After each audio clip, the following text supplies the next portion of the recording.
good afternoon and welcome. The European Commission and the Portuguese Presidency of the Council of the European Union welcome you to the kickoff of the European Year of Rail. Portugal picked up rail as the main priority in transport during this semester. At the same time, the European Parliament and the Council designated 2021 as the European Year of Rail.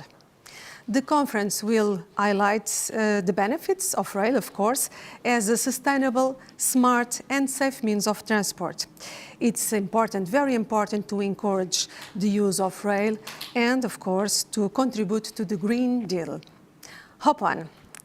During the next hours, we will address a wide audience from professionals, from citizens passionate to rail. And with the sector stakeholders, we will have the opportunity to debate decarbonization and digitalization. And now I give the word to the first speech to Pedro Nuno Santos, the Portuguese Minister for Infrastructure and Housing. Welcome. Thank you very much. Good afternoon to you all. Dear Commissioner for Transport, Adena Valeen, Commissioner for Cohesion and Reforms, Elisa Ferreira, Chair of the European Parliament's Committee on Transport and Tourism, Karima Delli, State Secretary for Infrastructure and Water Management of the Netherlands, Member of the European Parliament and Rapporteur of the European Year of Rail Decision, Anna Di Parné-Grunenberg, representatives of rail stakeholders associations, ladies and gentlemen. The Portuguese Presidency of the Council of the European Union has chosen the railways as the focus of our political agenda for transport. It is especially fortunate that we can have the launch of the European Year of Rail in this semester.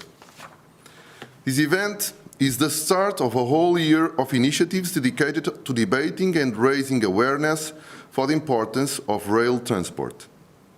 Today's kick-off event is jointly organized by the European Commission and the Portuguese Presidency. Initially, we had planned this to be right in the beginning of the year and in person, but as we all know, it had to be turned into a virtual event. Let me just mention the considerable technical effort of connecting 18 speakers all across Europe and broadcasting live for anyone who wants to watch, specialists or not. My thanks to all who made this possible. Today will be an opportunity to hear the concerns and ambitions of the sector stakeholders regarding the need to accelerate modal shift to rail, without forgetting the consequences of the pandemic crisis. Tomorrow, we will remain on topic with an informal Ministers' Council wholly dedicated to rail transport. The priority of the Council Presidency mirrors the priority that the Portuguese government has given to the railways here at home. Portugal had been on a 3-decade-long cycle of massive investment in the road network while the railways slowly decayed. Hundreds of kilometers of lines were closed in the 80s and 90s. A story no different from what happened across many countries in Western Europe. When investment ground to a halt with the last economic crisis, the infrastructure and rolling stock kept decaying from lack of maintenance, and more people turned their backs on a service that kept getting worse. I am proud to say that in the last few years, I have been able to stop that decay and recover the maintenance backlog in our rolling stock. Also, we now have modernization and new line construction going all across the country. This puts in a position where we can have a medium and long-term vision for our railway network. In the next decade, we will complete the modernization and electrification of our whole network, eliminate the bottlenecks in our metropolitan areas, and build a new high-speed line connecting our two main cities, Lisboa and Porto. All countries in Europe have been drawing similar plans in the last few years. This trend towards more investment in the rail networks has intensified in response to the pandemic crisis. Countries across Europe have been putting the railways at the center of their economic recovery. This is reason enough to take the European Year of Rail as a pretext to take a good and hard look at the sector and open an encompassing debate that can give us all more options in the path forward, so that we can all together, as policymakers, industry, passengers, workers, and in the end, citizens, choose the best options. Since I am opening this debate, I believe it is useful to be a little provocative and encourage new lines of thought. Policy documents nowadays tend to be full of adjectives like innovative, sustainable, green, digital, connected, and resilient. I could go on, but the point is, when a word is used too much, its meaning often starts to be lost. So it is useful from time to time to stop and question it. Let us talk about innovation. We tend to look at innovation as introducing ever more and more advanced technology. Digital technology, for instance, can bring enormous gains in efficiency, reliability, and flexibility. But introducing more and more technology, just for the sake of it, may look like we are searching for problems that fit a solution we happen to have in hand. What we need is to carefully identify the problems that can be solved with more technology and innovation, or we may end up just with a more expensive way of doing the same thing. Take the comparison between rail freight in Europe and the United States. Not only is the modal share of rail in the United States more than twice as high, over 35%, but the specific greenhouse gas emissions are actually lower than in Europe. And all this is possible with a mostly obsolete network that is only 1% electrified. Of course, this is an unfair comparison, because it is much easier to build a highly efficient freight operation when the vast majority of the rail network isn't shared with the passenger trains as in Europe. But this tells us that the need to innovate in operational concepts, business models, and logistical chain integration is at least as important as technology and digitalization. In the end, what drives modal shift is the efficiency, reliability, and affordability of the rail system as a whole. And this brings me to sustainability. Last December, the European Commission published a new sustainable and smart mobility strategy, setting out actions and milestones to be taken in order to make the transport sector climate neutral by 2050, in line with the Commission's European Green Deal initiative. Regarding rail transport, the strategy aims for doubling freight transport and tripling high-speed passenger traffic from 2015 levels until 2050. These objectives are very ambitious when seen from the perspective of the investment need to achieve them.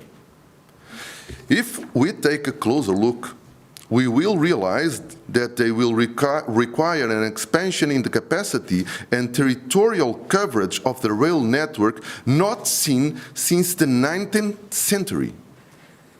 On the other hand, meeting these milestones might not be enough to ensure a significant modal shift to rail from other less sustainable modes like road and air transport. To make this clear, let us just check a few numbers. Tripling high-speed rail passengers over 35 years is equivalent to a yearly growth of 3%.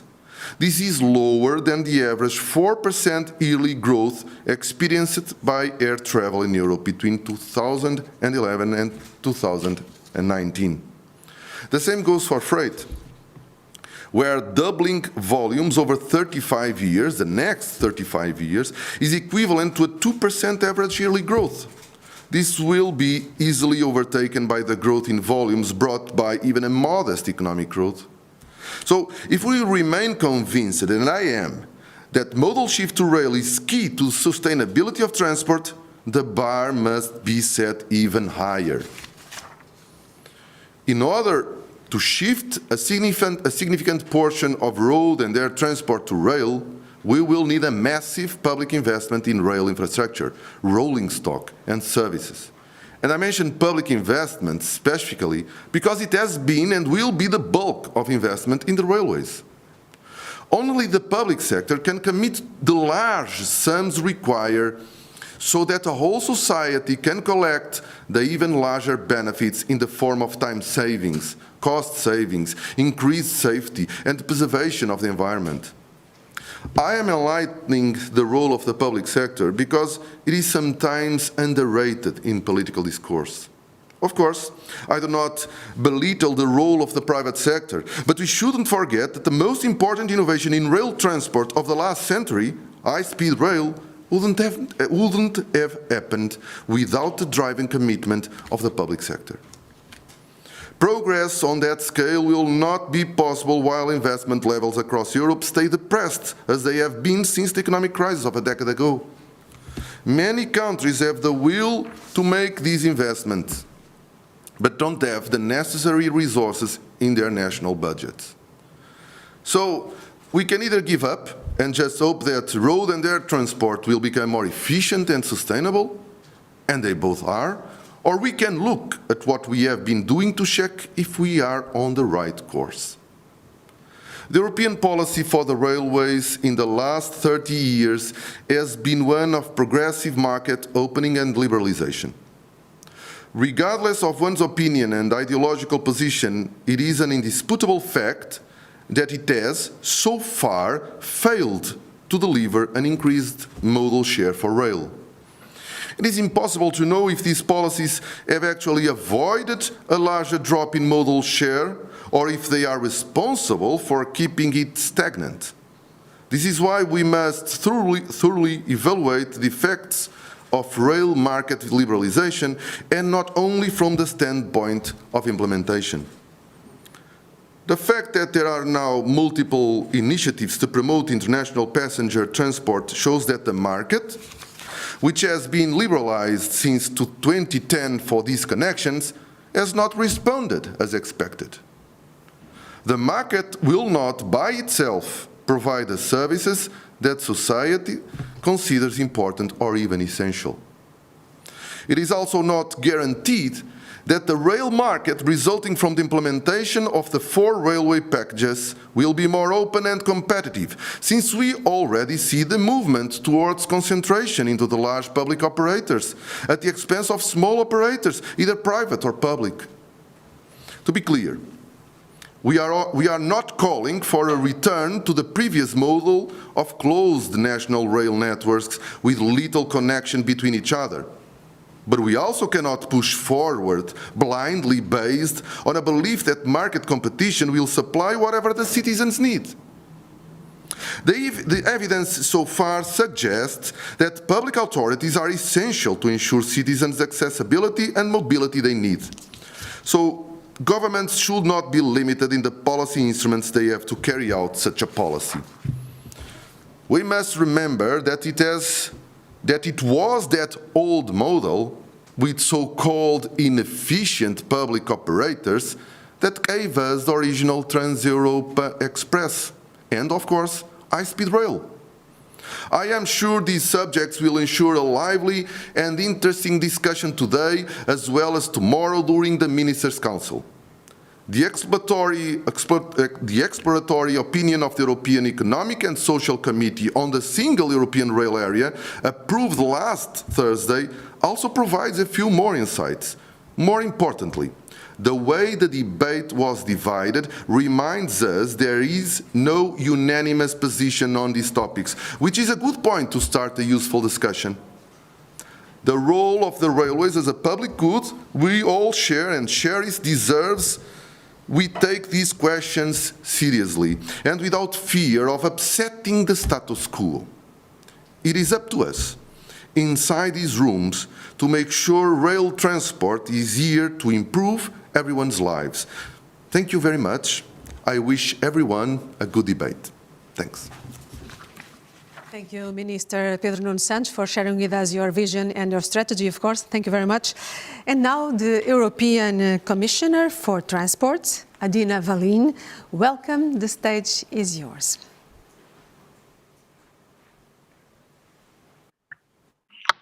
Thank you very much. Ladies and gentlemen, it's a great pleasure to be with you to mark the official launch of the European Year of Rail. It's a moment of celebration, and I'm happy that so many have joined our event, be it representatives from the EU institution, member states, the rail sector, but also rail enthusiasts from around Europe. So welcome everyone. Railways have shaped Europe as we know it today. Their development has brought greater social and economic cohesion within and between European countries. Almost 200 years since building the first rail connection, this is still the case, even more so. This traditional transport mode, enabler of industrial revolution, could now play a central role in yet another fundamental transformation, one that will lead us to a sustainable, emission-free transport system. But it is up to us to make this happen. It is not by chance that 2021 is the European Year of Rail. It was a natural choice following the launch of the European Green Deal and the adoption of our Sustainable and Smart Mobility Strategy in December 2020. However, I'm confident that the symbolic significance will be outweighed by our actions. As our European Year of Rail pulls out of the station, let me introduce you to one train in particular, the Connecting Europe Express. It is one of our symbolic projects this year, but its role is to make us better understand the challenges the European rail has to overcome in order to become the mode of choice for passengers and businesses alike. Crisscrossing most European countries, the train's name is highly appropriate. It will trace many of the routes that bind us together, connecting countries, businesses, and people. 175 years since Brussels and Paris became the world's first capital cities to be connected by rail, it will showcase the unifying force of rail. Just like regular European trains, the Connecting Europe Express will also cross the EU's external borders, visiting friends and partners such as Switzerland and Serbia. We are proud of our international cooperation on rail. The points of departure and arrival are also emblematic. The train will begin its journey in Lisbon in September, passing through many capitals, including Ljubljana, and finish it in Paris. So the journey will take us between the two EU presidencies of 2021, with a few detours along the way to the first presidency of 2022, which is France. Ladies and gentlemen, let's get beyond symbolism and look at some of the practicalities of our Connecting Europe Express initiative. Ideally, it should be a single train, but the continued lack of interoperability between some parts of Europe's network mean that in reality we need 3 different trains to fit the different gauges used in Europe. This long-standing lack of interoperability, alongside slow progress in digitalization, is holding back the development of seamless cross-border freight and passenger services. We need to address both to attract passengers and freight to rail from other transport modes. Moving between member states by train should be no different than doing so by car or lorry. So, the Connecting Europe Express is a useful reminder of the many technical and administrative barriers that still need to be overcome for the creation of a true single European railway area.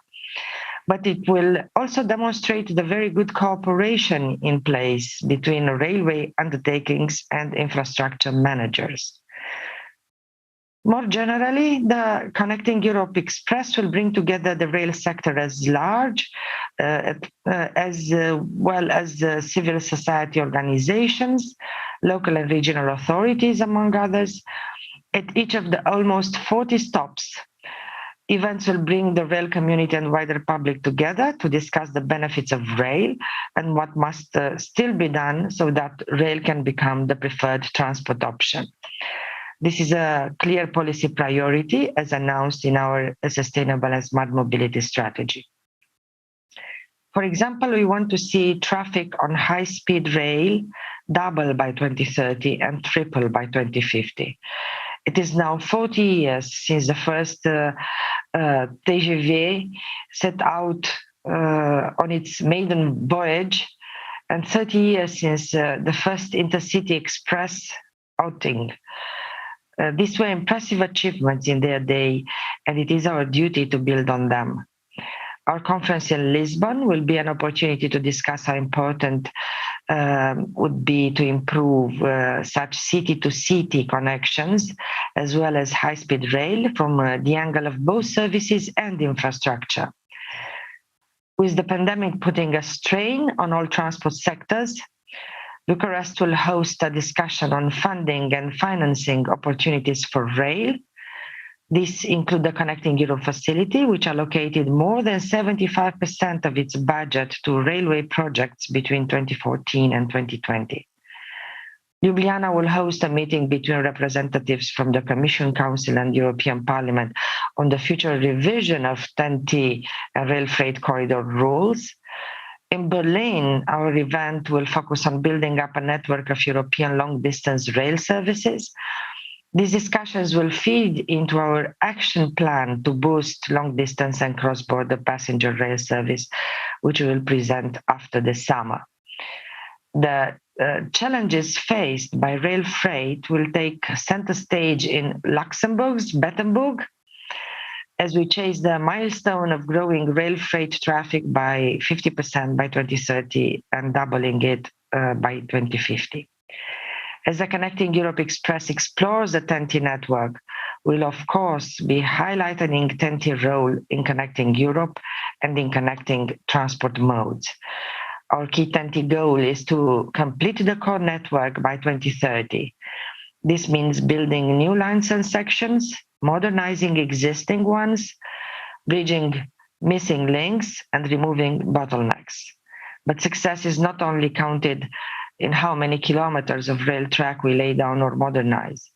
It is equally important to add a digital layer to the physical infrastructure. We aim to have a rapid rollout of the ERTMS and apply automation where it is needed. Only when ERTMS is Europe's sole signaling system will we stop exchanging locomotives at borders. ERTMS will also improve safety and increase network capacity by optimizing traffic. We'll then be able to have more trains on our lines, reducing the need for new lines or extra tracks, as the existing infrastructure would be used more fully.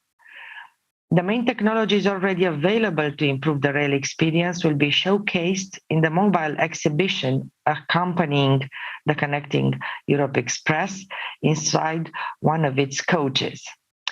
Ladies and gentlemen, the Connecting Europe Express will be a real tangible example of the power of rail to connect, while encouraging us all to reflect on what still needs to be done to fully reap the benefits of rail for passengers and businesses alike. I encourage all of you to look out for the Connecting Europe Express at a station near you, and to join some of the many European Year of Rail events taking place across the continent. Thank you for your attention, and I wish you interesting discussions and rewarding European Year of Rail. Thank you very much. Thank you. Thank you very much, Commissioner. And now let's see the video presentation. Moving by train has many benefits. It's green, safe, smart, connects people and businesses. Trains are green and account for only 0.5% of transport greenhouse gas emissions in the EU. European rail accounts for only 2% of the total transport energy consumption in the EU, while it carries over 11% of its freight and over 6% of its passengers. Less fuel means less pollution. If you choose to travel by train instead of flying, your CO2 emissions will be cut in half. Trains are safe. In fact, Europe's railways are among the safest in the world. High safety requirements are harmonised for all member states. So are the contingency management plans, which are continuously improved. just like today in this healthcare crisis, to ensure essential services to both passengers and transporters of goods. Trains are smart. They allow you to stay connected, to charge your devices, and to get ahead with your work, or simply to relax and watch your favourite online series, all while on board. Innovative rail solutions are being developed to provide digital services such as mobile ticketing for passengers, tracking and tracing for freight transporters, and modern signalling and control systems for operators. Our rail companies are world champions and a valuable source of jobs and growth in Europe. The EU is the largest net exporter of the rail supply industry in the world and plays a major role in innovation in the manufacturing market. Trains connect people, businesses, cities, regions, and entire countries. In Europe, railways cover a dense network spanning cities big and small, not just within the EU member states, but also in the neighbouring countries. It's a great way to discover lesser-known destinations and to transport goods across Europe. Most importantly, trains are accessible. Most European citizens have door-to-door connections to the key hubs, stations and terminals. So wherever you're headed, transporting, connecting, moving by train is your way forward. 2021, the European Year of Rail.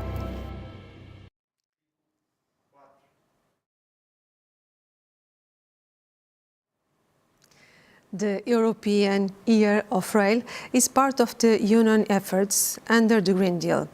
One of the key elements of the plan is to roll out cleaner and healthier means of transport, of course. The transport sector is currently responsible for around 25% of the Union's greenhouse gas emissions. The Green Deal seeks a 90% reduction in transport emissions by 2050, and in order to meet this goal, we need to discuss the rail in the future. To tell us more about that topic, about the future of rail, I invite and I give the word to Anna de Parne-Grunberg, is the member of the European Parliament and the reporter of the Joint Parliament and Council decision on the European Year of Rail. Welcome, Hannah. Yeah, hello. Yeah, dear Mr. Pedro Santos and dear Mrs. Adena Valeen, dear friends of rail and mobility, thank you very much for your invitation. For sure, I would have loved to come to Lisbon in person. Unfortunately, this was not possible for the obvious reasons, but for the launch of the Year of Rail, I would like to invite you. Let me take you on a journey. Imagine it is spring 2031. I am in a train from Stuttgart, south of Germany, to Paris. And through the window, I can admire the coming back of life, the blossom of trees, the green countryside speeding fast, a wonderful spectacle like every year. I'm invited in this journey. I want to go with you to a congress named New Digital and Mindful Mobility of the Future in Portugal, close to Lisbon. I don't really know what to expect about this event, but I'm always keen on discovering new aspects of transformation of our mobility. I decided to travel by my preferred method, by train and e-bike. I didn't know if it would be easier to rent an e-bike at the mobility hub arriving at Lisbon, or if I should take my own one on board with me. But to change the station in Paris, I thought it would be easier to take my own one. I had a look in the international mobility application, and I could see that on the train to Paris and also on the night train to Lisbon, there would be enough space for my e-bike, and so I decided to take it with me. Since it is now really easy to ride off and on the trains with bikes, and they have now those special luggage facilities where you can have a place to put your clothes and gear, it is a real pleasure to travel like that. Remembering the time for 10 years, we were midden in this awful pandemic with the coronavirus. With a little irony, I noticed that at this time, I wasn't be able to launch the EU Year of Rail because of the sanitary situation. I have to say that mobility in Europe changed a lot in this decade. Even now, seated comfortable in this high-speed cross-border train, I can see it literally through the window. Roads are not crowded anymore because most of freight transport is transported by trains. Even more of the half of everyday journey of passengers is done by train. At the same time, most of cars and lorries are fully electrified or fuel cell driven. We finally succeeded to bite the bullet, do what is necessary, and to step forward in the decarbonization of transports. However, there is a lot of work unfinished. Yes, I have to say a lot of things changed in the last 10 years. European countries used the smart recovery funds of the pandemic, invested a lot in modern rail system, in digital traffic systems, ERTMS, or in cross-border missing links, in inclusive and beautiful railway stations all over Europe. And that really made a change. As we're changing our whole society towards a circular economy, meant a lot of transport method became less and shorter, and that helped us, beside of the modal shift, achieving the goals of minus 60% CO2. Also, our mentality has changed a lot, still facing in 2031 the issues of climate change. But after several events, the consequences, for example, of the average of event given in the Suez Canal 10 years ago, I remember our approach to worldwide trade has changed a little bit too. Now I am in the night train from Paris to Lisbon. My e-bike is charging green electricity in the special wagon for bikes. The change from Gare de l'Est to Gare Austerlitz was really joyful and fast. I had even time to meet a friend and to have a coffee. In the most European cities, because on strict regulation and performant public transport, and also because of the fewer numbers of cars, the shared electric and autonomous are the only one I can see today here in Paris, there is so much more space for bike lines on for exploring and enjoying the beautiful places. Paris had changed a lot. When I remembered my childhood in the 80s of last millennium, I would never have imagined that. Now I am going to the restaurant car. That's a pleasure in the night train to take the meal here. I asked 2 students if I could join them at their table. What a joy, as we noticed by incredible coincidence that we are all joining the same Congress on new digital and mindful mobility of the future close to Lisbon. The young Portuguese guy with Syrian roots is studying sustainable urban mobility transformation, he told me, at the University of Maastricht in the Netherlands and at the University of Lisbon. He travels a lot on night trains all over Europe for different projects. Since trains are nowadays really affordable and easy to book with those different platforms, he seems to enjoy the cultural exchange, and I'm really pleased to notice excellent German skills. His friend, a young Bulgarian woman in a wheelchair, joined the discussion. Even as a person with reduced mobility, she doesn't have any problem traveling by train. With a special app she has on her mobile, she can just inform the train station as she arrives, and she gets the necessary help. She's studying also in this stuff a kind of bi-university curriculum. She's studying human geography, she told me, between Sofia and Madrid, and she really knows everything about trains and services for handicapped people. She even knows the personnel of the train personally and the different issues of the workers in the sectors. She was engaged for several years in the battle in diminishing the gender pay gap in the railway sector, and I found she is a really inspiring young woman. After this excellent meal with these 2 students in the restaurant car, the Portuguese student showed me a new app. Look, if you want to see what is happening in the open room of this train, you can have a look there. Oh, I heard or read a little bit about this open room for passenger, but I didn't know what it's exactly. And he explained it to me. Passenger and professionals are proposing events in this wagon specialized for that. You can do a conference or yoga session, or you can join if you want. So you can just apply digitally. In 10 minutes, for example, there is a chance to participate to a meditation session. Do you want to join? Oh, so I thought that really the topic of the conference where we are going together, why not? And after a really interesting, refreshing meditation session in the night train and a wonderful night's sleep, I finally woke up 1 hour before arriving at Lisboa Oriente, raring to go and enjoy the conference. So that was a little journey in 10 years, now back to the year 2021. It's a great honor for me to be the rapporteur of the European Year of Rail. The responsive and the creative idea has been overwhelming and the expectations are high. It certainly won't be easy to make up for the Year of Rail under the ongoing pandemic, we have to be aware. But let us make the best of it together. Let's see how to make it visible, maybe until the year 2022. Furthermore, let us at the EU level really have a lessons learned process at the end of the Year of Rail to describe honestly the obstacles and to describe policies to overcome these obstacles in the next years. To summarize, in my future, the decarbonization of the railways is complete. In my future, we will have a true European rail network.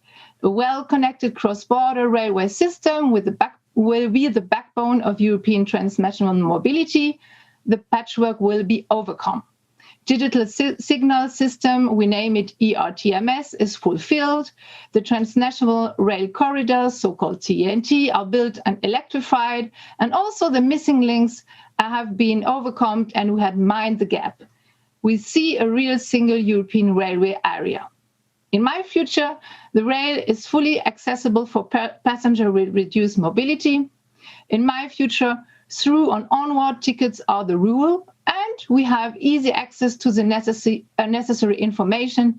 We see easy EU-wide booking platforms where we can book your tickets with different criteria and where you can take your fully passenger rides with yourself even when you've been rerouted. In my future, rails become the first choice to go on vacation. Rail must play a key role to make tourism more sustainable in the EU. Europeans are rediscovering Europe landscape and biodiversity. Yet rail becomes also the normal solution for business travels in European continent.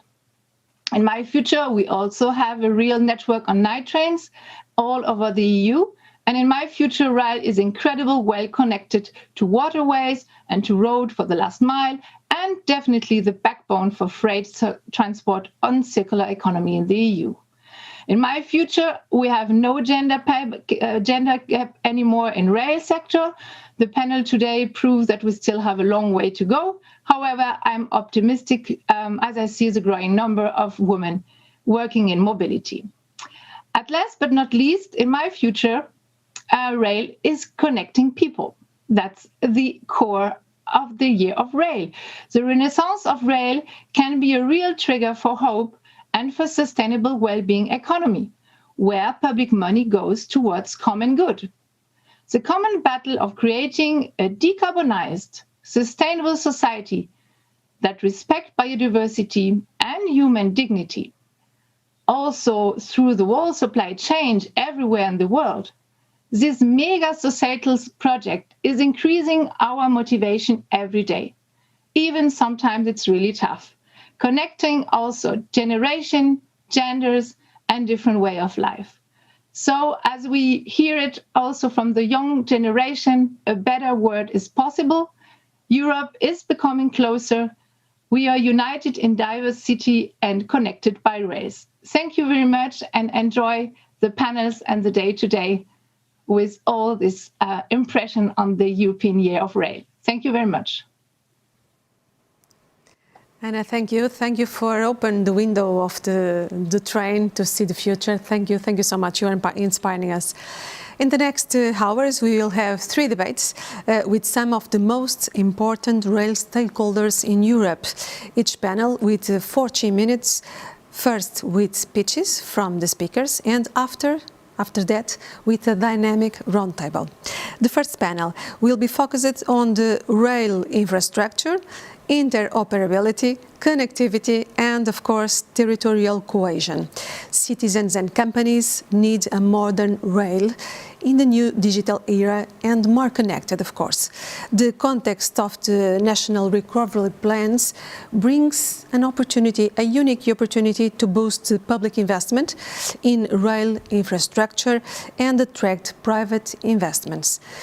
It is important to fill gaps between regions, European regions, and to have competitive services in all geographies.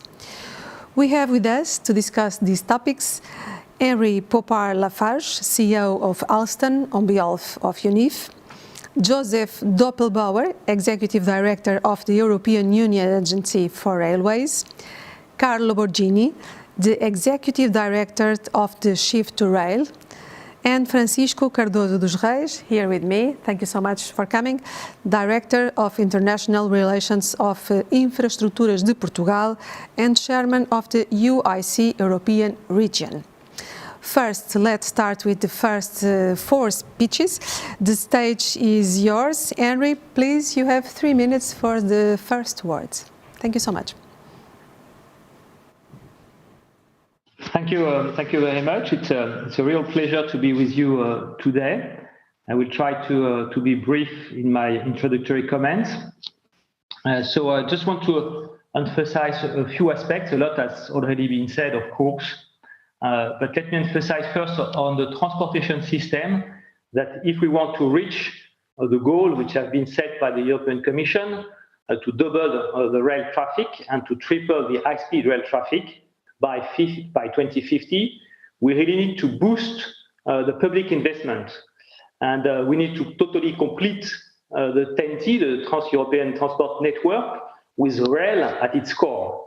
And for that, of course, we have several instruments, be it through the Recovery and Resilience Facility or the CEF2 instrument. And on that front, I would just want to outline the very important work being done by Portugal with its 2030 National Investment Programme, with a total estimated investment of 10.5 billion euros for mainline and 5.8 billion euros for urban public transport over the next 10 years. And I think it shows the way in terms of investment in each and every European country.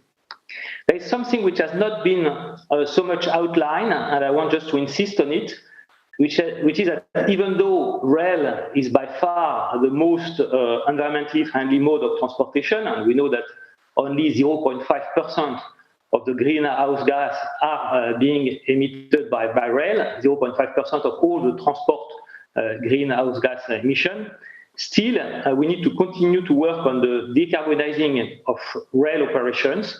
As we know that the rolling stock have 30 to 40 years duration, usually a lifetime, we need to work now if we want by 2050 for all rolling stock to be fully decarbonized. And here I'm talking about the non-electrified lines, and I think it's unrealistic to have a plan to electrify with catenaries all the lines, and therefore we need to work on alternative fuels. And we have, as we know, a directive today, which is the Alternative Fuels Infrastructure Directive, which definitively has to be taken into account in rail and clearly has to be included in CEF, and the support of CEF is needed for this deployment of either batteries or hydrogen trains. So I think that for transport, that's something which I wanted to add to the debate. As far as the industry is concerned, and I'm representing today all the European manufacturers, I think there are a few elements, 3 elements that I want to draw to your attention. The first one is a global competitiveness issue. As we know, the European industry is still the leading industry in the world, but to remain so, we need to make sure that we can compete on a worldwide basis on a level playing field. And we know, unfortunately, that a number of markets are being increasingly close to us, and that has to be taken into account in our commercial discussions at the European level with different countries.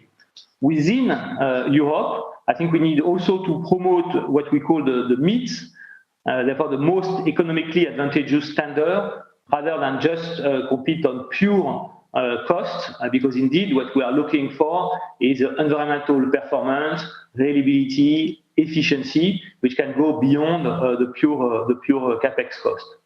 So this is the first element.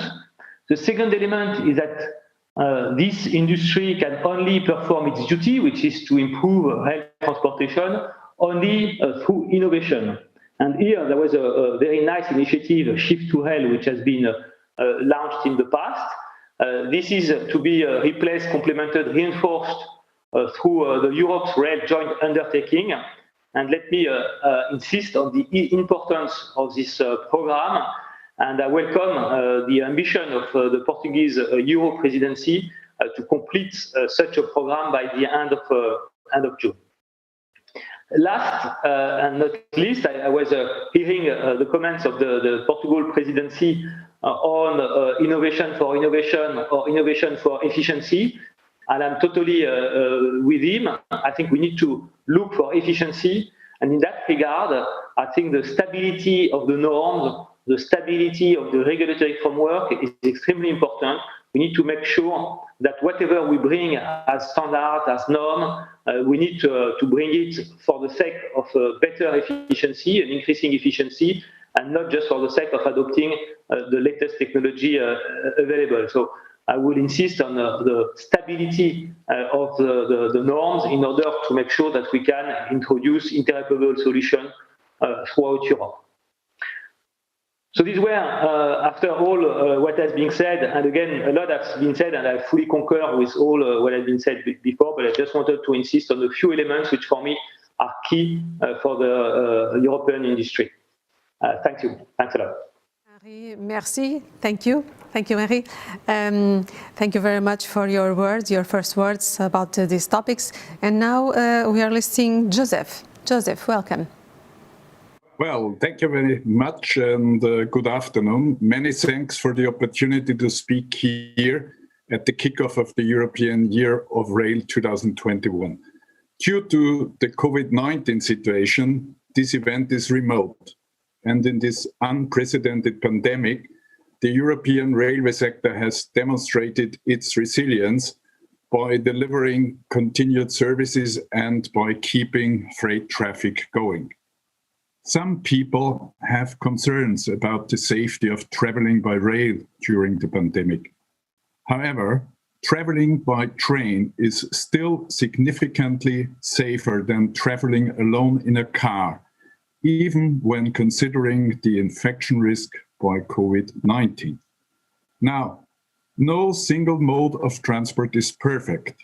We need the optimum mix of air, road, and rail in order to provide a service that is convenient, affordable, safe, and environmentally friendly, or in other words, smart and sustainable.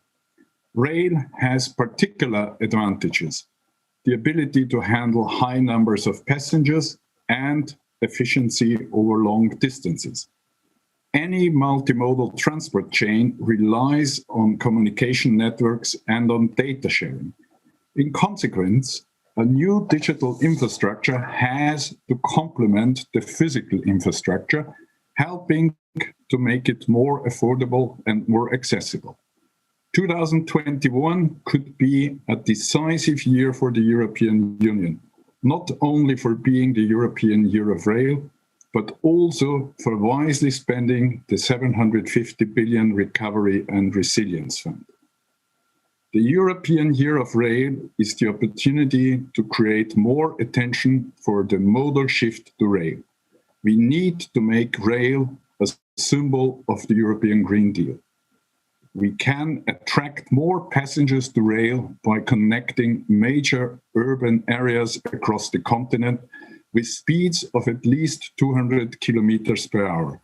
With such a network, we could substitute major inland flight connections in the European Union. Complement this with a network of night trains, and a new generation of travelers can always rely on their favorite mode of transport. For achieving this goal, we must build a European mindset. We need a culture change from national mentality to European targets. The European Union Agency for Railways, ERA, is at the service of European citizens. We make the trains run safely and without barriers. As European authority, ERA helps to boost European rail services in the single European railway area. European rail services need a common framework and, in a next step, an integrated management of traffic planning and capacity in order to grant stability of operation over long distances. ERA is also the system authority for the European Rail Traffic Management System, ERTMS. ERTMS is the backbone of rail digitalization. With ERTMS, we need to achieve origin to destination interoperability. Go everywhere with one single onboard system.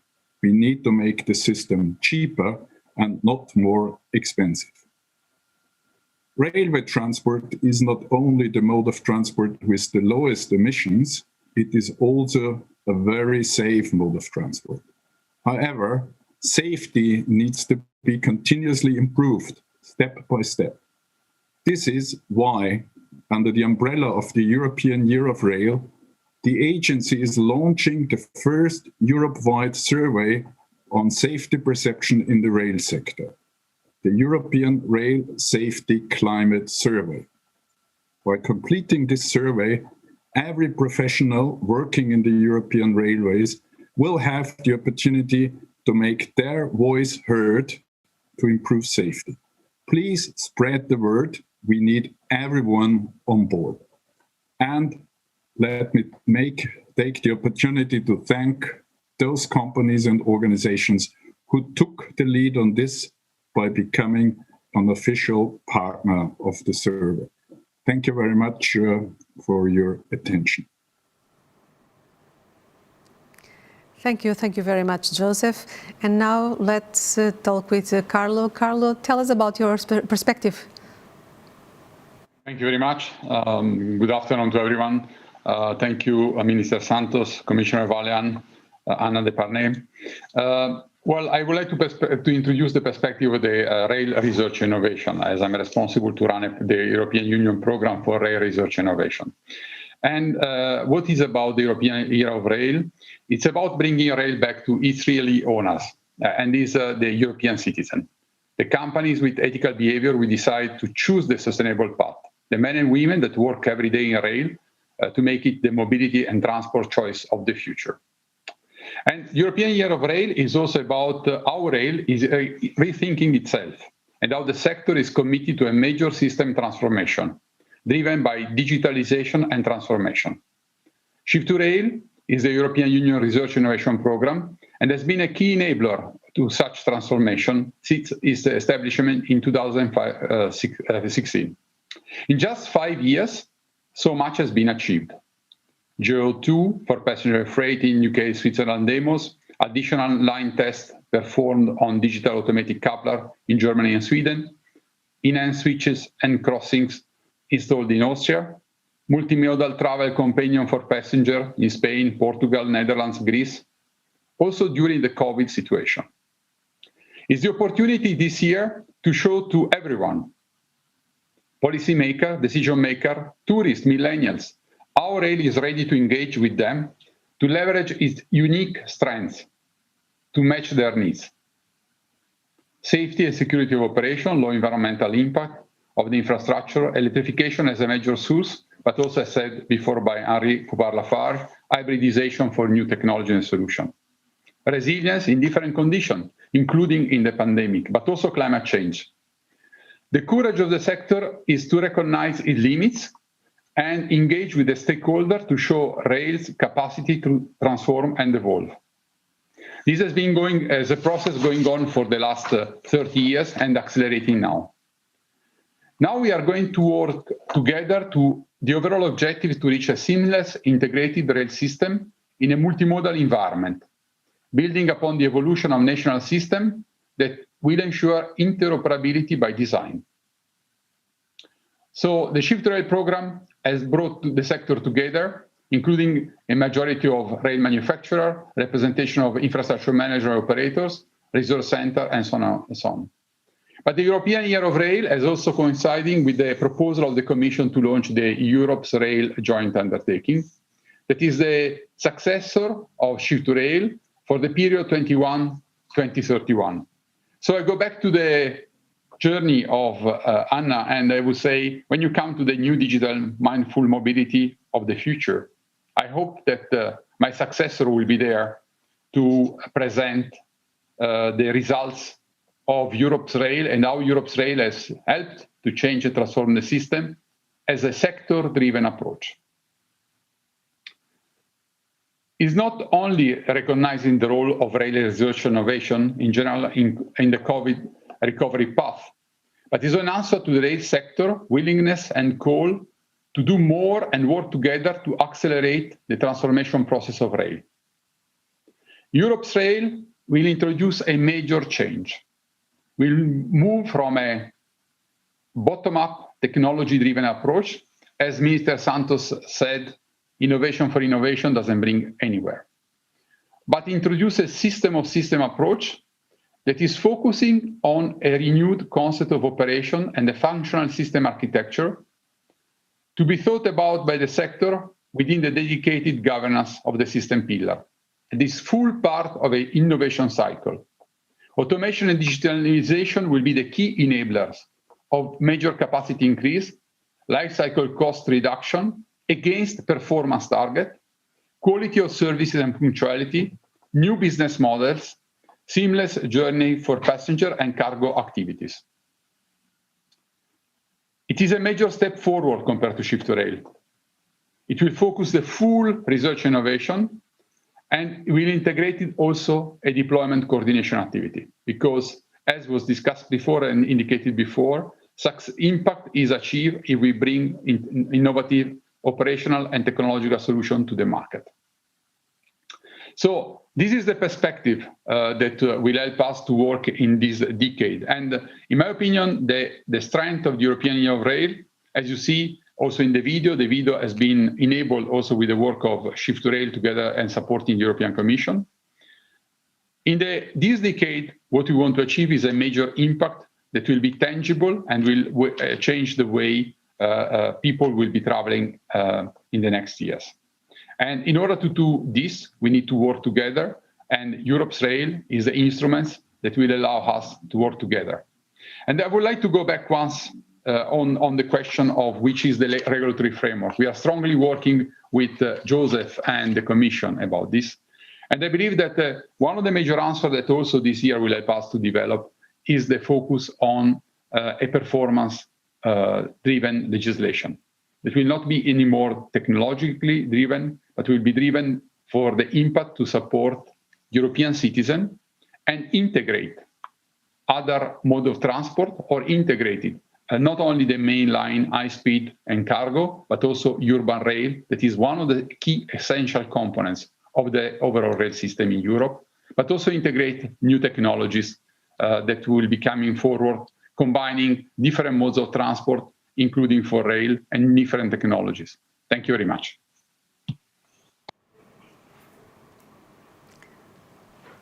Thank you, Carlo. Thank you very much for sharing with us the innovation perspective. And now in Lisbon with me, Francisco. We are in the beauty city of Lisbon with 23 degrees, I think so.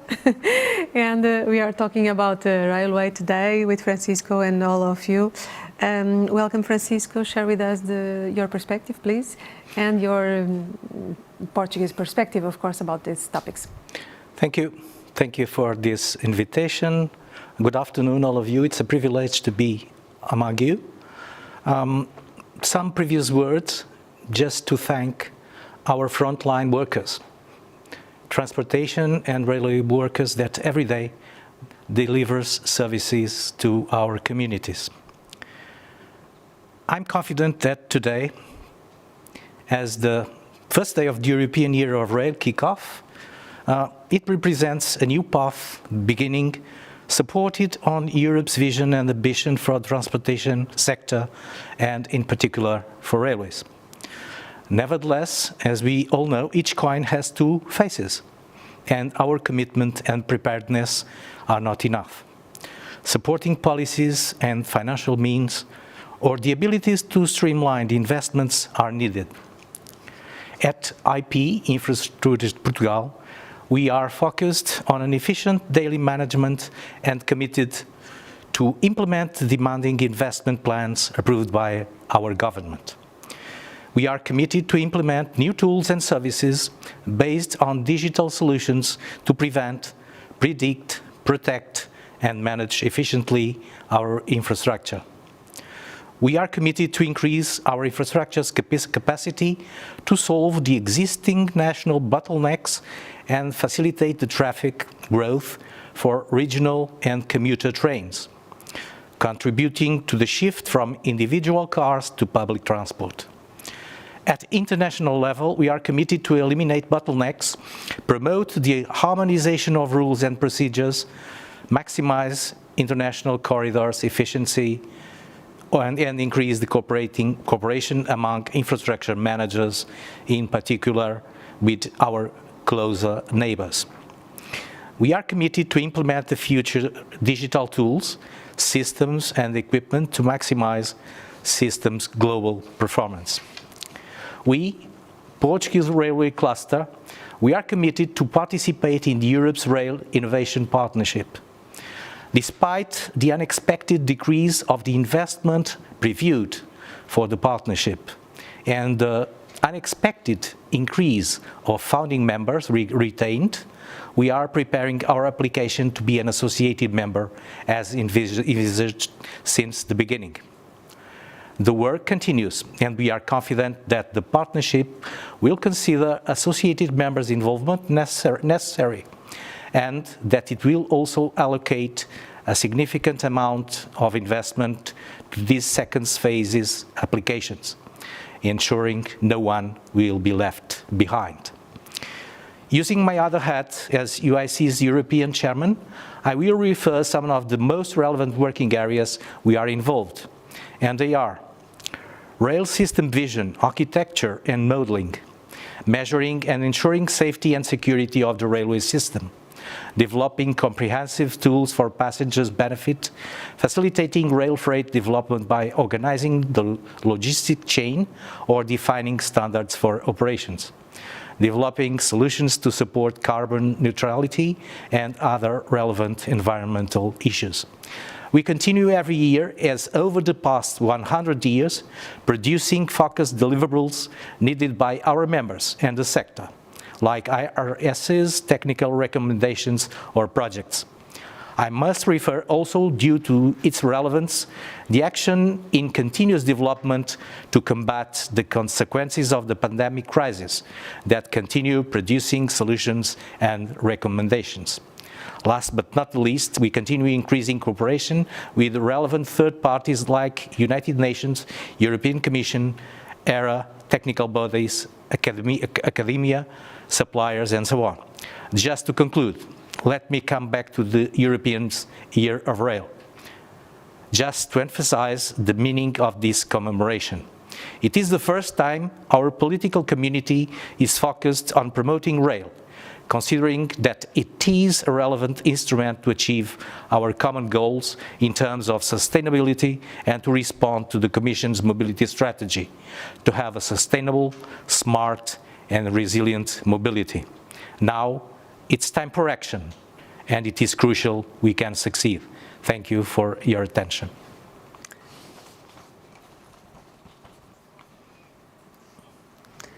Thank you, Francisco. Thank you very much. It's time for action, as you said, so let's start the debate. Henri, I start with you. You represent a rail manufacturer and the European rail industry, of course. Do you believe that the context of the national recovery plans brings an opportunity to boost public investment in rail? Thank you. Yes, the short answer is definitively yes. It's a fantastic opportunity. It has to be green, and I think it's the European Commission and the European Union task to make sure that all the investments which are done through these recovery funds are done to promote sustainable infrastructure and sustainable mobility. Again, in that sense, it has to be a complement to a Connecting Europe facility, where again, I think we need to promote green mobility, rail, as well as the hydrogen and battery technologies. But we see more and more countries using these funds in order to promote the transition towards green mobility. So definitively, it's a great element, not only to, I would say, invest into intercities, but as well to invest in urban mobility, which is sometimes overlooked, and we need Europe has to pay more attention as well to the urban mobility and not only to the intercities. Thank you. This is a positive perspective, of course. We have some questions sent by the stakeholders, and I have one from the rail infrastructure managers. It's a question to Joseph. Please, Joseph, stay with us, and ask you, by when will we see a modular European rail traffic management system technology in the market? Could you answer to this question from the rail infrastructure managers, please? Yes, of course. And I need to state that the ERTMS equipment for the infrastructure is already highly modularized. Perhaps it gives too many options for the infrastructure managers. For the onboard equipment, we are preparing the new TSI package 2022. And this new TSI package will include the onboard architecture and the modularity. I assume that when the TSI will enter into force by 2022, it will take 3 years, so that around 2025 we will see the first products in the market. The plans of Europe to help the economies about the funds, are you so optimistic as Henri? I believe that I am optimistic because we have now the unique chance with COVID that we bring back the single European railway area high in the agenda, and I'm optimistic that the European Union will spend these funds very wisely. Carlo, could we listen about this topic, about the plans for recovery to Europe, about the plans and how to invest in railway, and ask you about the innovations for the sector too? When will the innovations come to the market? Thank you. Well, they come to the market in a combination of different elements. And this is the reason why Europe's rail has been structured with effectively 3 different areas of work, all part of the life cycle of rail research innovation. As was mentioned before, we need to have a legal framework that is permeable to the introduction of innovation. And this clearly will facilitate the acceleration. And also for this, we have worked together with the Commission and ERA to set up what we call now the system pillar, that will be the single coordinating body to define a new concept of operation or a renewed concept of operation and the functional system architecture. The functional system architecture will be essential because it will allow to integrate a different system, urban rail, but also air traffic management or road transport and urban mobility in general in a manner that the rail will be able to satisfy the different client and stakeholder and freight as part of the logistic value chain. As was said before, this will be complemented by specific operational and technological solution that will be developed in the context of the innovation pillar. And in this respect, we will be working with a focus on flagship projects and large-scale demonstration in order to ensure that the outcome of Europe's rail will be resulting in deployment packages that will be ready to be entering the pipeline of future deployment, including with the support of the new structure we are calling now Deployment Coordination Group. In order to ensure a successful implementation in complex and integrated system like rail, the individual initiative most of the time are creating a barrier, although have the objective to increase the performance in a specific area.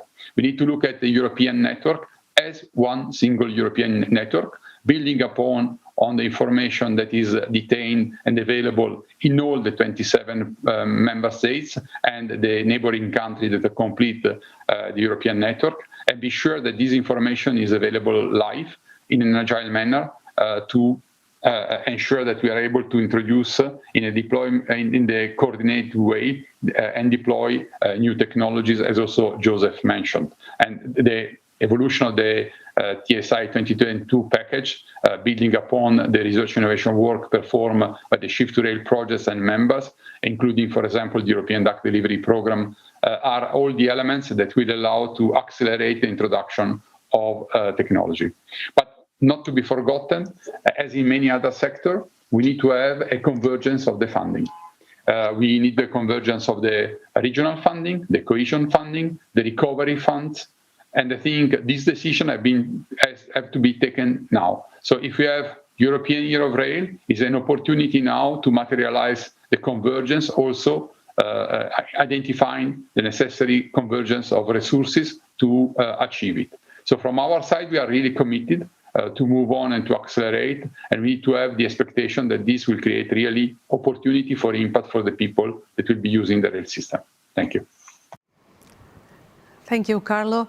Francisco, do you agree with the perspective of Joseph about the recovery plans and how the recovery plans can attract more investment to the railway? Yes, I believe. I think railways are an efficient mean of transport. We all know this. We need funds, easier access, and available funds. And when we talk about railways, we can use also railways to promote a balanced land occupation. When we talk about, namely in Portugal, we are at the western part of our country, 70% of our citizens. So perhaps we need to return to the country. Perhaps we need to have a better quality of life.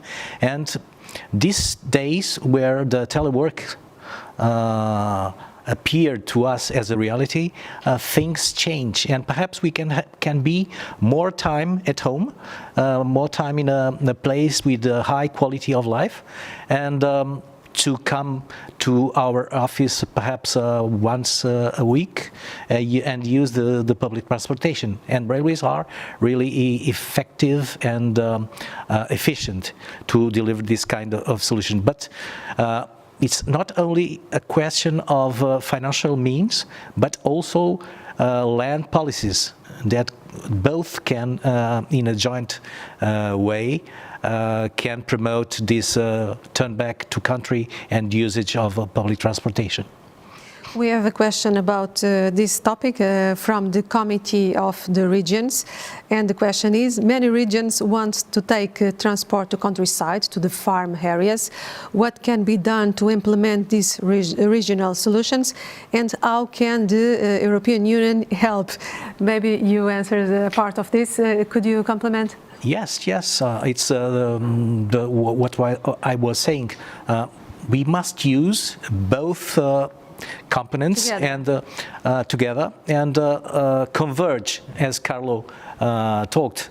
The availability of funds first, and second, land policies that promotes the movement of people from the big cities to a more agreeable place, like our small villages we have in our interior. So convergence of policies, land, finance, and we at the railway sector, we can do it because we have the expertise, engineering, supervision, construction. We can do the investments.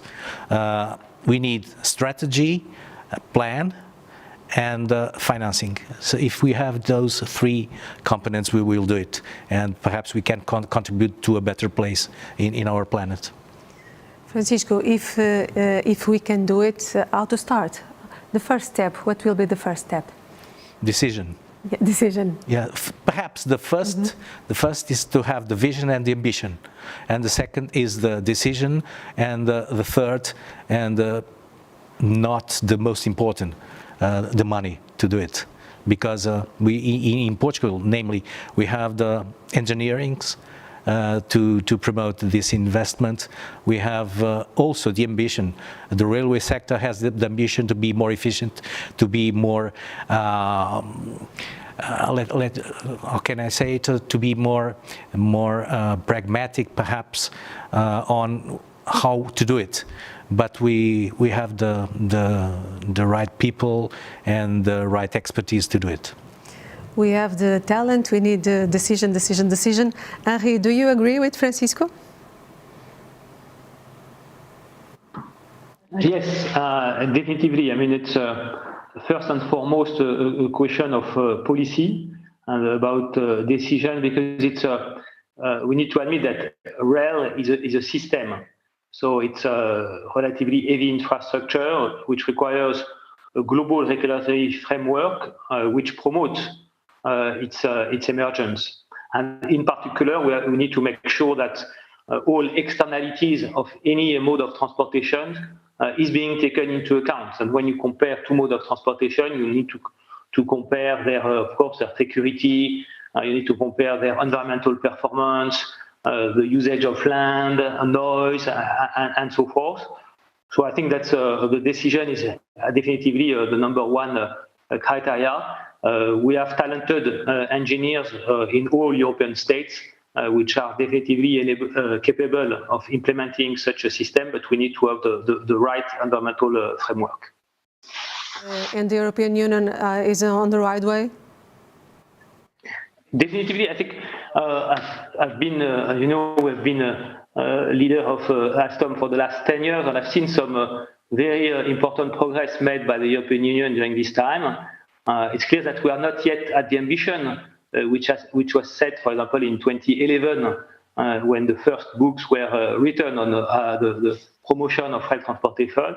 But still, I think that we see more and more initiatives promoting rail, and this year is definitely proof to that. Let's talk a little about innovation and tell me about your opinion. What are the main digital solutions that will transform the rail manufacturing industry? Well, we talked a lot about ERTMS, and this is definitively key for the interoperability. Automation is here to improve the reliability of the rail and the efficiency of the network.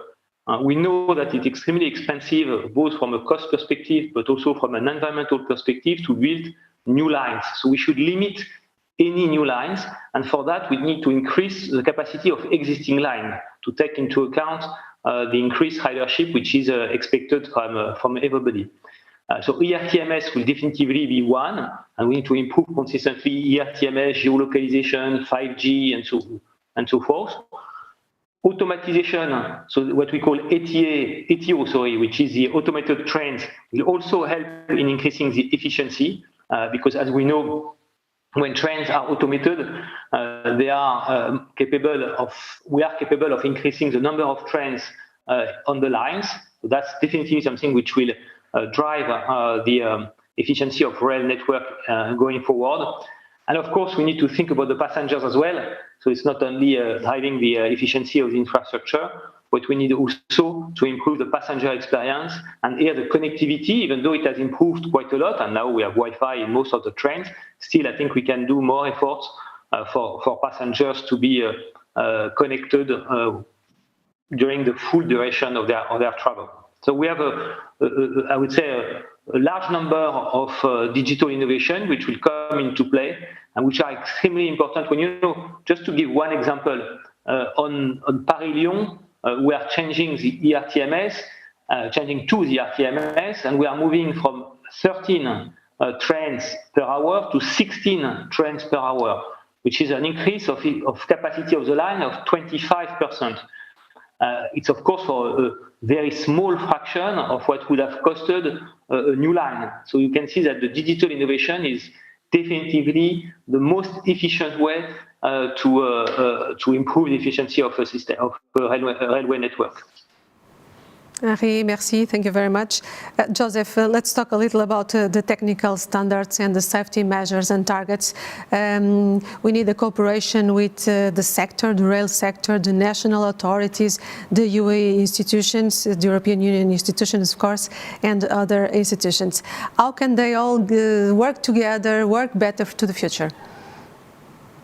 Well, as Carlo has already mentioned, for the new joint undertaking, Europe's Rail, we build a system pillar. This system pillar will be the unique opportunity for the sector to work together in order to define harmonized solutions, to validate these solutions, and to provide this input into the regulatory process. And I personally expect from this system pillar shorter time to market and also a smoother process for defining the regulation. And I would like to come back to the statement that was made several times this afternoon.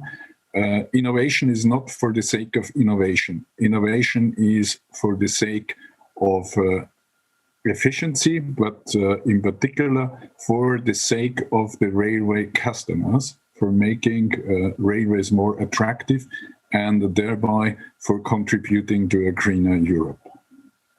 Thank you. Carlo, now a short question for a short answer, please. How to be more resilient on this pandemic? We need to anticipate. This is the only way that we can do it. It's easily said after a pandemic, and it's much more difficult to maintain it. But I think we need to take out all the lessons that we have learned. I think one of the major demonstrations that took place during the pandemic is the capacity of rail to match the expectation of the European economy and citizen when it was able to ensure the continuous transport of goods, people going to work, but also we have seen in France with the high speed, people that needed medical treatment in other areas. So resilience will be one of the key elements for the decade to be taken into account, both in case of pandemic, but also don't forget in the case of climate change, because we'll be subject to different type of conditions that will be substantially affecting the infrastructure. And this via digitalization and automation, so building a digital infrastructure that will be replacing the current trackside infrastructure and digital instruments will allow to make a much more resilient railway and much more performing and efficient railway. And let me only add a point on Francisco's point on the region. Europe's rail, Shift to Rail and Europe's rail in the future will be also working with the region, because a European Union program of rail research and innovation require decision also at local level in order to ensure the deployment of the solution. So we are really happy that we have started to sign agreement with the regions, and we want to follow up them in the future. Thank you. Thank you so much. And now I have another question from rail infrastructure managers. It's a question for Francisco, for instance. Francisco, the question is, what will be the greatest achievement during the 2021 for you? And for the sector, I imagine. For the sector is, I think this is these days the beginning of a big achievement. Is the people looks to railways on a different manner. So it's a really good achievement. A good achievement for us, infra managers, perhaps to be considered a major partner to promote this change. We have a lot of work to do. We have a lot of investment, and we want, and we are a major partner to respond to this challenge. So, as I've said on my first speech, it's time for action. There is no more time for words. People don't want to listen words, they want to see what we can do. And it's up to us to deliver and to tell them, here is the result of our work. Thank you so much, Francisco. Maybe we don't need more a romantic view, but a realistic view about this sector, about the railway. Well, and now I will invite each participant for the final pitch. 1 minute for each, and I start with Henri, please. A final word, please, Henri. Yes. No, thank you very much for this time. Thank you for this very interesting panel. I think it brings a lot of hopes, and I can tell you that on behalf of the railway industry, we are more than prepared and more than ready to help the European Commission achieve its goal of a green transportation system. And we want to do it not only alone, but with all the regions, all the countries benefiting and leveraging from all our constituencies in all regions in Europe. So thanks a lot, and be assured of our firm commitment to help in achieving these goals. Thank you so much. Thank you, Henri. Joseph, your final word, your final message. Thank you very much. Greening transport in the European Union, completing the network through a European mindset, providing an architecture for modern communication services, further improving railway safety, and enhancing resilience. The list of tasks is pretty long and maybe too long for just one European Year of Rail. My hope is, however, that this European Year of Rail will kickstart a whole new age of railways, so that the great challenges of our age can be met with a modern, green, and customer-focused mode of transport to make the track free for railways. Europe needs a European railway system instead of a patchwork, and ERA is ready to play a key role to master the challenges ahead. Thank you so much, Joseph. Now, Carlo, it's your time. Thank you. I would say that European Year of Rail 2021 is about recognizing rail as we know it in our life, but also looking at the innovation path of rail. Rail is moving Europe forward in the economic recovery for a sustainable, ethical society, and the rail research and innovation within Europe's rail will be its key enabler. Internally, in Shift to Rail, we are looking at the following. We are looking at performing to deliver a solution and impact. We are looking at engage with the stakeholders. We are looking at empowering staff, but also introducing automation and autonomy. And finally, we believe that the rail inspires people, and based on this, we need to engage with people. Thank you. Thank you so much. Thank you very much. Francisco? Well, some final words. We want to answer to one of the most urgent actions we need in Europe is to increase capacity. We want to increase capacity in our country. We want to promote the use of clean energies by electrifying our network. We want to be more efficient in terms of management of our network by good and efficient capacity allocation, by predictive maintenance to decrease our costs and to increase the quality of the network we have, and to deliver the best service for our customers, CP, Fertagus, and our freight companies. So the Portuguese sector can count on us to be more efficient, resilient, and also smart, because we need to be smart also in our daily activity. And thank you for the opportunity to be here with you and all the colleagues that are listening us. Francisco, thank you very much. We need to be smart. We need to have a smart mobility, of course, with railway too. Thanks to all. Thanks to Henri, Joseph, Carlo, and Francisco. It was my pleasure. And now let's move on the second debate in this afternoon, and will be about modern services, smart mobility precisely, and integration across modes. It is fundamental to increase the attractiveness of rail. This is an effective alternative of other modes. The integration of this ecosystem with other modes of transport represents a major challenge for smart mobility and the digital economy.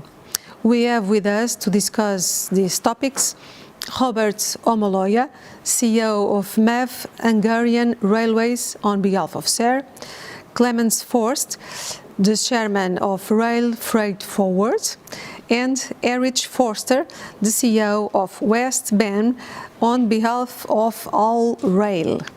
And Joaquim Guerra with me in Lisbon. Thank you, Joaquim, for coming. Joaquim is the director of the Institutional and International Relations of Comboios de Portugal. Now we'll give the floor to each one for an initial intervention of 3 minutes, and then we will have the chance to debate around some questions. And first I invite Robert. Robert, please, the stage is yours. Thank you. I would like to welcome everyone and the kick-off the European Year of Rail on behalf of the community of the European Railway and Infrastructure Companies, the organization representing the most broadly the European railway sector. Rail accounts for less than 1% of transport greenhouse gas emissions, while its market share in passenger and freight transport is below 10 and 20%. The European Year of Rail is a unique opportunity to share these facts with the widest public opinion and change the minds of the people regarding to sustainable mobility, most important to railway, and to change the strategic views and the legislative behavior of the policy and decision makers. It's clear that the present tools, legislative and taxative framework, are not eligible for strengthening the position of railway and to reach the EU green targets. The formula is rather simple. We have to increase the market share of the railway sector because it is the most sustainable mode of transport, which proved to be reliable and safe during the pandemic as well. The recovery from the crisis caused by the pandemic should be used to accelerate the decarbonization and modernization of the entire transport and mobility system. At the same time, we should also make the other transport modes greener. According to the action plan of the EU Sustainable and Smart Mobility Strategy, the present and next year will be very active and substantial for defining our future mobility in Europe. We are now here, and this year is all about because of railways, in order to increase its modal share within passenger and freight transport, make the sector more competitive, to make the consumers and the passengers to choose the railway, the trains more frequently and more widely.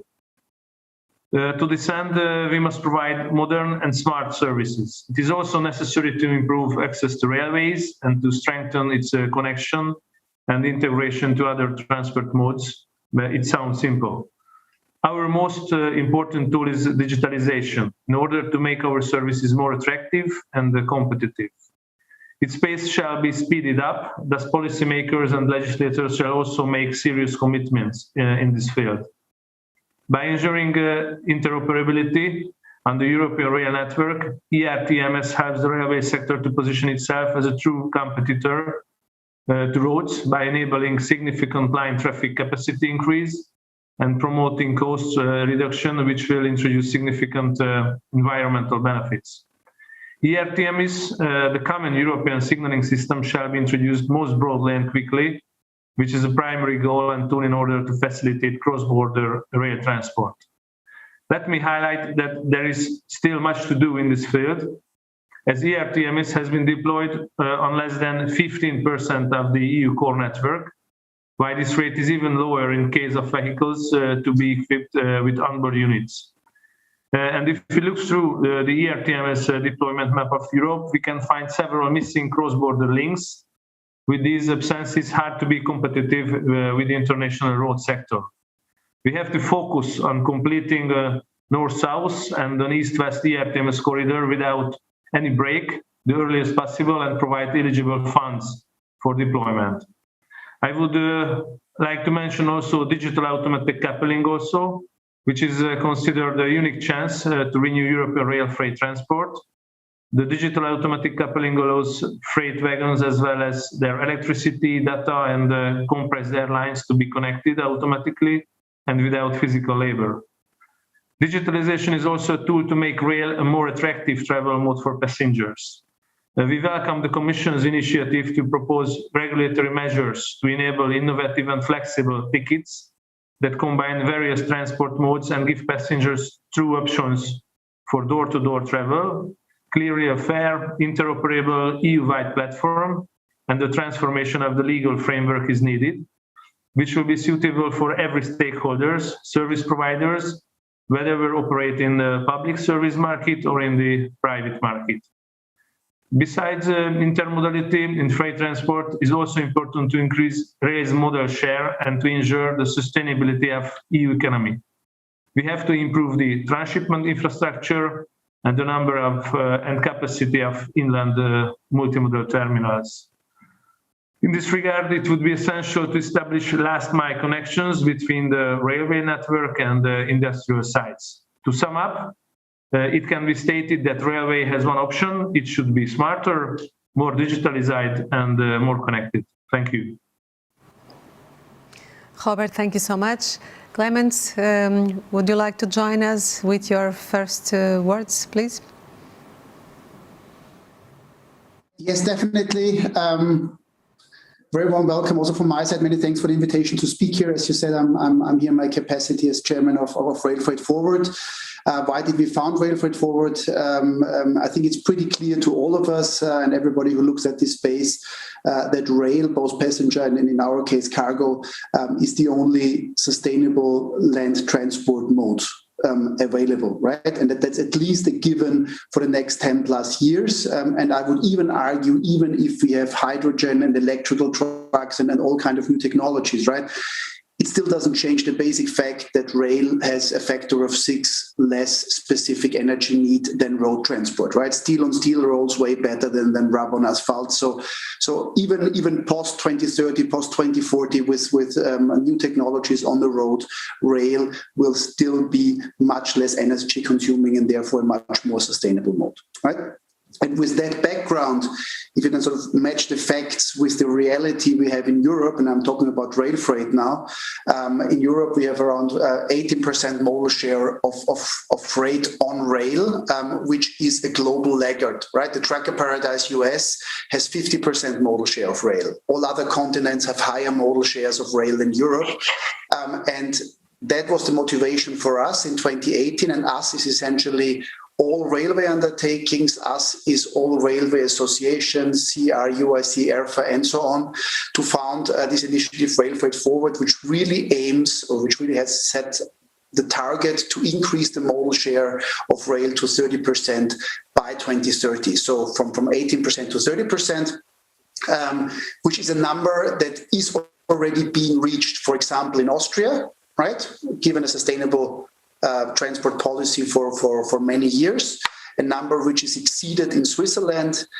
So it's a number which is definitely reachable. Also Hungary, by the way, is pretty close to the 30%. How do we want to do this? Yeah, and we developed a joint strategy, which we are really very, very actively communicating and pushing. There's 3 levers required to increase modal share of rail dramatically. The first lever, and it has been addressed from the Commission downwards, is we as railway undertakings need to continue to do our homework. Yeah, so we would confidently assess that in the last 5 to 10 years, we have developed a lot due to massive competitive pressure, both from liberalization on the railway sector and road transport. But obviously, there's still way to do in terms of digitalization, in terms of innovative products, safety, and so on and so forth, right? That's the first lever. The important thing, and this is I'm very often missing, is even if we do a perfect job as railway undertakings, right, we still don't really have a chance to move the needle or to change the game, right? We need 2 other conditions. The second condition is high-performing European infrastructure. Rail freight for us, Rail Cargo Group, we're the second largest player, 80% international traffic, right? So all the topics that have been addressed also by Robert in terms of border crossings and so on are really crucial, and of course up to ERTMS. And the third condition we need is then the fair economic boundary conditions, so that a shipper which has a road price and a rail price, right, decides for a macroeconomic optimum, which means these prices need to some extent reflect the difference in total macroeconomic costs. So, and with these three levers available, we are extremely confident that 30 by 2030 is reachable. We have lots of initiatives on our side. Prior to Green Deal, this was sort of rather the small-scale budget projects like translation services for border crossings and so on and so forth. And now, with the Green Deal, in the last year, we developed a program which we call RFF 2.0, which sort of involves the big ticket items. Yeah, Robert has also mentioned the digital automatic coupling. That's one of them, right? It's digital platforms. It's then automatic driving. It's digital capacity management. So, and with these levers, we could even further accelerate the whole topic. Last sentence now coming back.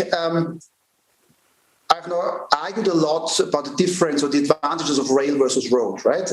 What I'm not arguing for is everything needs to run on rail. We strongly believe, especially given the economic landscape of Europe at the moment, that the key to increasing modal share is multimodality, right? So heavy industry in Europe is not growing. So if you want to grow transport volumes, we as rail freight need to sort of extend our customer base, need to address also small and medium-sized companies with smaller shipment sizes, which do not have a track access, and therefore allow them to send small shipments, including trucking first and last mile services. Thank you very much. Thank you very much. Excellent topics for the introduction. And now, Eric, please, welcome. Hello, good afternoon, and thanks for the invitation. I clearly have to say that All Rail is very much in favor of the Year of Rail. And one very big point, I think 1 year is not enough. We need a decade for rail, because if we look at the last 20 or 30 years, it's very clear that rail has a very small market share, was not successful in the past. So we need to do a lot of changes. Yes, there was a big investment in infrastructure. There was a big investment in directly awarded PSOs. But look at the effect. Even look at what was the introduction video. We clearly saw 6.6% market share of rail. This means really you need, in some cases, really magnificent glasses to see the market share of rail. So we need a big change. In regional traffic, there is a little bit of success, but if you look at long distance, and especially if you look at the situation in the international traffic, then it's very, very clear that there is a big need of change in the next years. Contrary to what Mr. Santos said, I think there was nothing really delivered in the last years or even decades. So to follow the way in the same, say, scenery makes absolutely no sense. To make it short, whenever there was a success story seen in the rail of the last years, there was competition involved. So if we want to see success and the development, the positive development of rail in the next years to fulfill the targets of the Green Deal, then we have to completely change, and we absolutely have to look that there is no defense of the monopolies course. At the moment, it's very clear. Customers are completely lacking that they have enough information, that they have enough opportunities to book. So we need here a complete change. And even when there is competition, it's not easy because third-party distributors don't get the informations, don't get the data. So we have a problem in rail. Yes, there was some development, but very, very small. So we need a change. We need really this year to break new ground and to have fundamental new elements in. And this is competition, and we need it on all levels. We need it in open access, long distance. We need it as well for the awarding of PSOs, and we need it in distribution. We need a complete opening for third-party distributors. So very, very clear. We have to follow a new way. And once more, to the beginning of this session, Commissioner Valeen said that there is a big, big project, Trans-Europe Express. But do you see any competition here at the moment? No.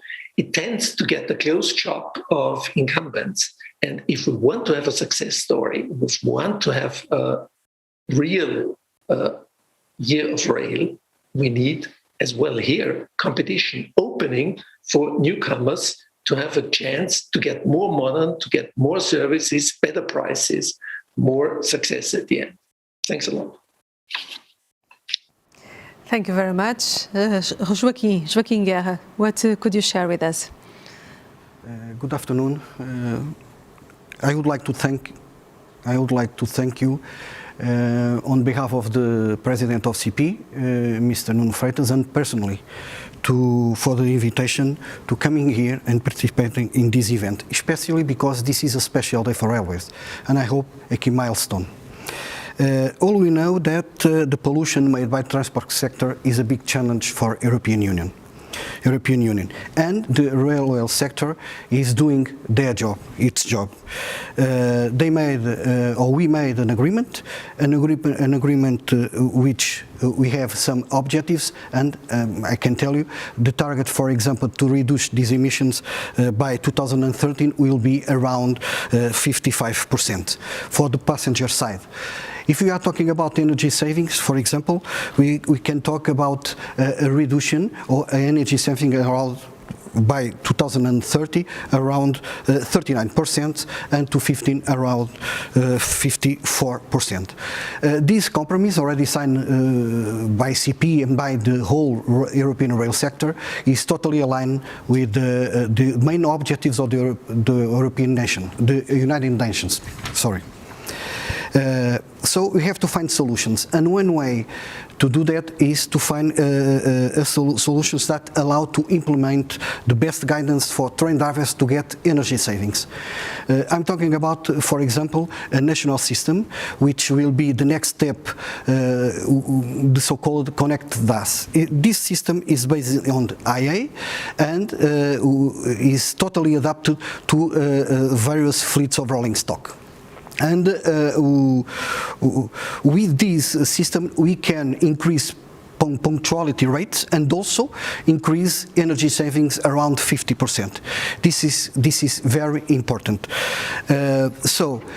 At the national level, we can talk about the Portuguese Strategic Agenda 2013. This is the guidance for national policies, and this is very important for us for the next years. And this strategic agenda is totally aligned with the main objectives of the European Union at this level. On the other hand, we cannot forget the mobility issues. Mobility solutions are one of the key issues on this kind of items. And that is why we welcome the recent published EU Sustainable and Smart Mobility Strategy. This strategy grants a prominent role to railways, and to railways become more sustainable as it is now. So improving mobility solutions is not an option for the future. Is something we have to do now, right now, such as, and I can give an example, the MaaS, mobility as a service. It's an important issue, and CP is already working on this. So, from the railway perspective, we have all the conditions to go forward and to contribute in a decisive way to a better Europe, clean and sustainable. Thank you very much. Thank you, Joaquim. Thank you very much, Joaquim. Let's start the debate, and I start with you, Robert. We are talking about the modern services, the smart mobility, and the integration across modes. In your opinion, what changes do you need in order to modernize the rail services? I think developments initiatives started in the last years and last decades are good and necessary for the railway sector, but then I think the direction of the railway sector is also correct. But I share my thoughts with Clemens and with Eric also. The modal share and the market share of the railway sector in the last decades did not change significantly. And I reverse my sentence and I reverse my thoughts. I spoke a lot of improvement about a lot of improvement like ERTMS, like digital automatic coupling, like automatization. And I ask my question: if we did not do these improvements, like ERTMS, like a lot of developments in the railway infrastructure, what will be and what can be the modal share of the railway now? I think the modal share will be worse without these improvements. So I think our direction and our improvements, all the technical improvements, the digitalization improvements, are good, and I think we have to continue these initiatives. But I think we have to change something, and I think what we have to change is the legislative and taxative environment of the whole mobility sector. But without this, I think it will be only a dream or a very future target that we, for example, the rail freight sector must achieve the 30%. So I think I think we have to change the point of view of the policymakers and the decision makers about the whole mobility sector. I think the European Green Deal and the smart and the sustainable strategy, I think it's a good direction. But I think we have to change our minds much more tough than in the past. Thank you. Thank you. Maybe we have to go faster. Clemens, tell us more about how to increase the attractiveness of rail transport as an effective alternative to other modes. I probably start where Robert ended. It's a mindset shift, right? And it's a mindset shift of all stakeholders. And I said it before, it's sort of us as railway undertakings. We need to continue to innovate. To Eric's point, in rail freight, we are fortunate enough to have lots of competition so that no one is earning money in the end. But this one we have, right? We need the infrastructure managers to really also recognize freight in their strategies, right? They're at the moment very much occupied with increasing passenger traffic, most notably regional passenger traffic, not leaving enough capacity for rail freight. And then we again also need the mindset shift with policymakers. And I sort of referred to it before, and I'm going to reiterate it again, right? If you are a shipper and you want to send a shipment, let's say a container or something like that, right? You typically ask for quotations, right? And you get a road quotation and you get a rail quotation. You're very often yourself in an intense competitive environment. You're often publicly listed and so on. So still, even in 2021, post Friday for Futures and everything, price still accounts for, let's say, 80+% of your decision, right? So there's a threshold quality you need to deliver as a shipper, but beyond that, it's typically only price, right? Situation is improving a bit in terms of Shippers are more interested in multimodal transport. Shippers are ready to tolerate the increased complexity of multimodal transport versus single modal transport, but still price is a dominant decision factor. And for that reason, we desperately need this mindset shift in transport policy and really including these external costs in road transport or making rail transport cheaper, so that based on many, many millions individual transport decisions of shippers, in the end, you get a macroeconomically optimal transport mix, right? And we are far away from that. In Austria, we are a bit closer. So in Europe, we are at 18%. In Austria, we are at 30% because Austria invests something like 100 million euros into the freight sector for all carriers. And I'm pretty confident that if you invest even a bit more than 100 million for an economy like Austria is not prohibitive, right? And this allows you to increase modal share by more than 50%. So if we do this on a European scale, if we even increase that, modal shares of 30+% are easily reachable. So 3 mindset shifts: freight operators, infrastructure managers, transport policy. Thank you. Thank you. Eric, how to change this mindset and how to combine the other modes with rail? Well, change the mindset.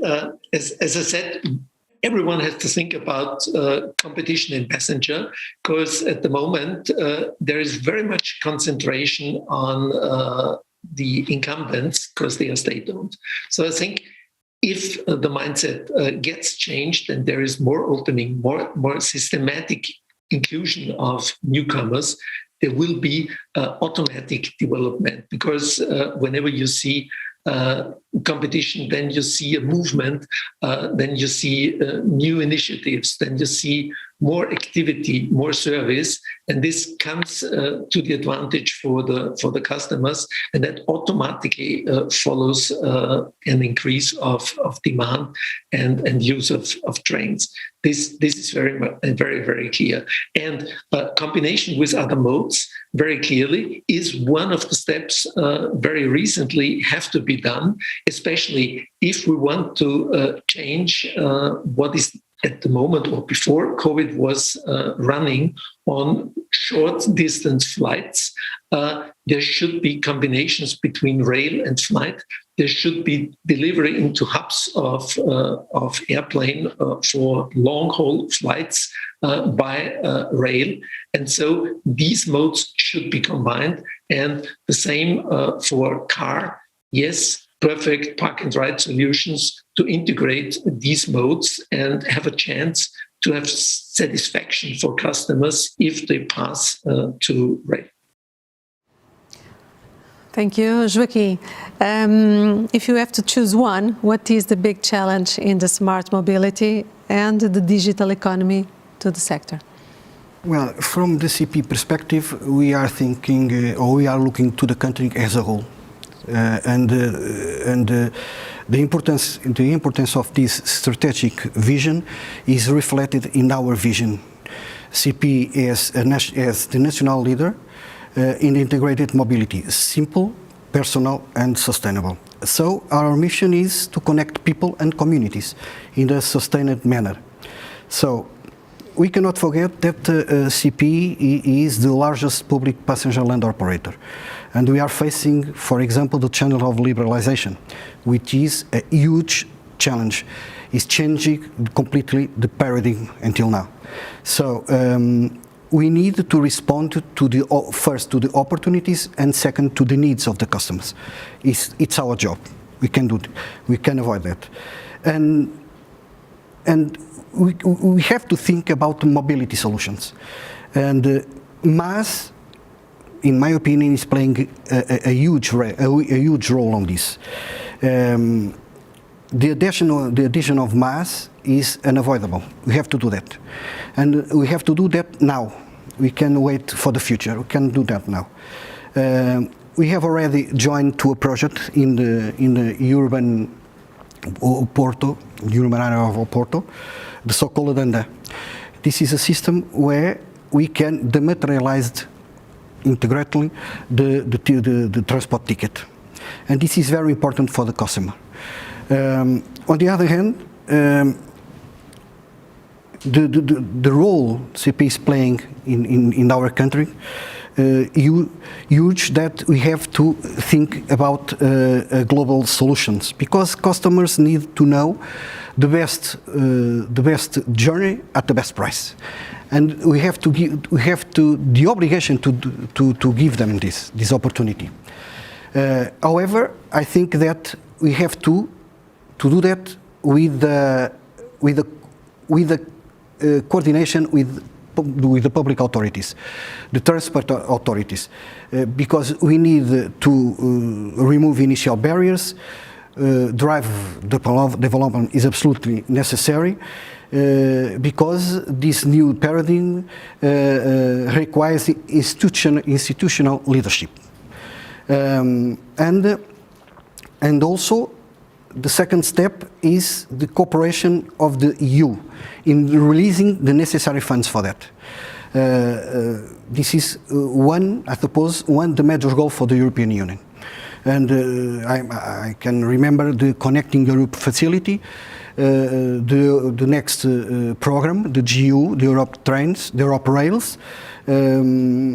This is very important issues. I remember an expression from the European Economic and Social Committee, and I read it. They said that efforts to encourage investments in the rail sector should be enhanced to promote socially and environmentally sustainable transport.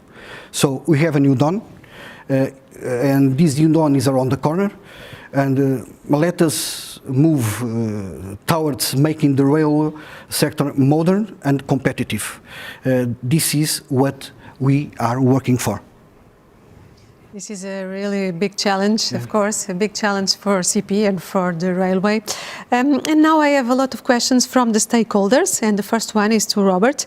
It's a question from MAS, Mobility as a Service Alliance. The question is, what are the plans of the industry to make best use of the high-quality infrastructure in its full potential, so that it will result in seamless and integrated services for the users? And how the European Union could help and support this? Robert, could you answer this question?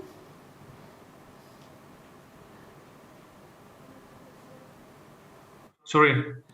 As I mentioned a few minutes ago, our main instrument is to increase our capacity, is the ERTMS. And I think we did not complete this job in our tracks EU-widely. So it's very important to complete the missing links and to make the big rail freight corridors, and the ERTMS must operate in the whole track. So it's very important to increase the capacity. And I really agree with the speaker of the other session that it's much more cheaper to improve the existing lines, our existing lines, than to build new lines for the railway traffic. So I think we have to continue our work, what we have started 10 or 15 years ago in the European Union, and the other thing, we need funds. So it's very important the financing part of this whole development. And I think, for example, the Next Generation EU and the Recovery Plan also, and the Connecting Europe facility will be a good chance to improve our railway capacity and make our sector much more competitive. Thank you. Robert, thank you. Thank you for help us to respond, of course, to this question of MES. And now, Clemens, I have another question from stakeholders. It's from the European Court of Auditors. Which regulatory or fiscal measures do you think may be most effective in contributing to the achievement of the desired modal shift? That's an extremely tricky question, right? Like from a functional demand, right? And I'm not a transport politician, but from a functional demand, what we need is that hundreds of millions of transport decisions lead to a macroeconomically optimal transport mix, which means that the relative prices between road and rail need to the same extent reflect external costs such as CO2 emissions, such as congestion costs, such as emission costs, right? So that's the functional demand. The reason why I'm sort of a bit hesitant to give a simple answer is that's really now sort of lots of stakeholder management, because typically you could just say, let's make road transport more expensive by somehow including all the external costs. Right, that typically gives you lots of opposition from shippers, from the industry, from road transport companies, sort of reducing the likelihood that such a measure will be successful. Right, and on the other hand, you can make rail freight cheaper, which is obviously easier in terms of stakeholder management, in terms of tight governmental budgets, more difficult. So our demand is, we need to have this functional demand met, meaning that the relative prices include the external costs, and whether you do it via a CO2 tax, via you do it a Eurovignette, via you do it a subsidy scheme, is really secondary, right? To my extent, it would be great if it would be somehow homogeneous over Europe, but even now we live okayish with different schemes, right? In Austria, we have a subsidy scheme. By the way, Hungary is at the moment applying. So whoever from the Commission is listening, I would really implore that such a subsidy scheme for single wagon transport also gets approved for Hungary. Germany has drastically reduced track access fees and so on and so forth. So I think there's flexibility how to do it. It's important that it gets done.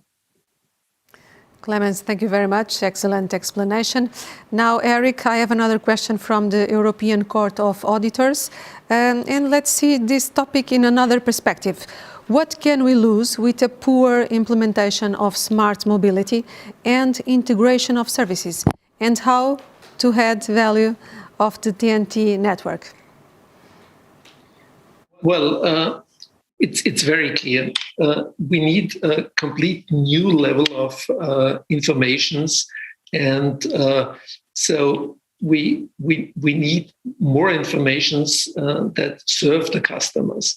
And smart mobility delivers solutions here, and it's absolutely fundamental that in the future all the passenger services, all informations are ready for everyone on his mobile in a very easy way.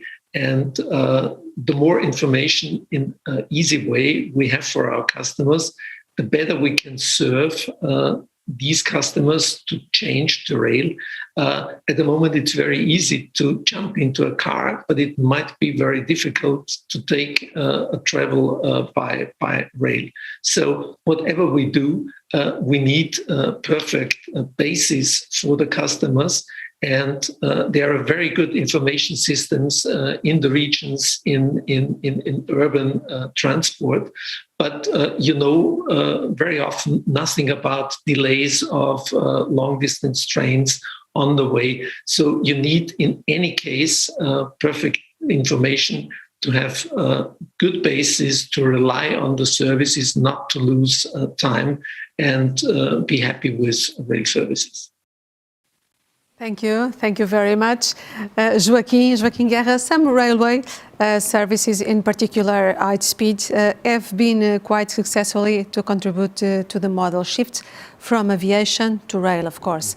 But long distance routes will still have to be operated by airlines, as we know.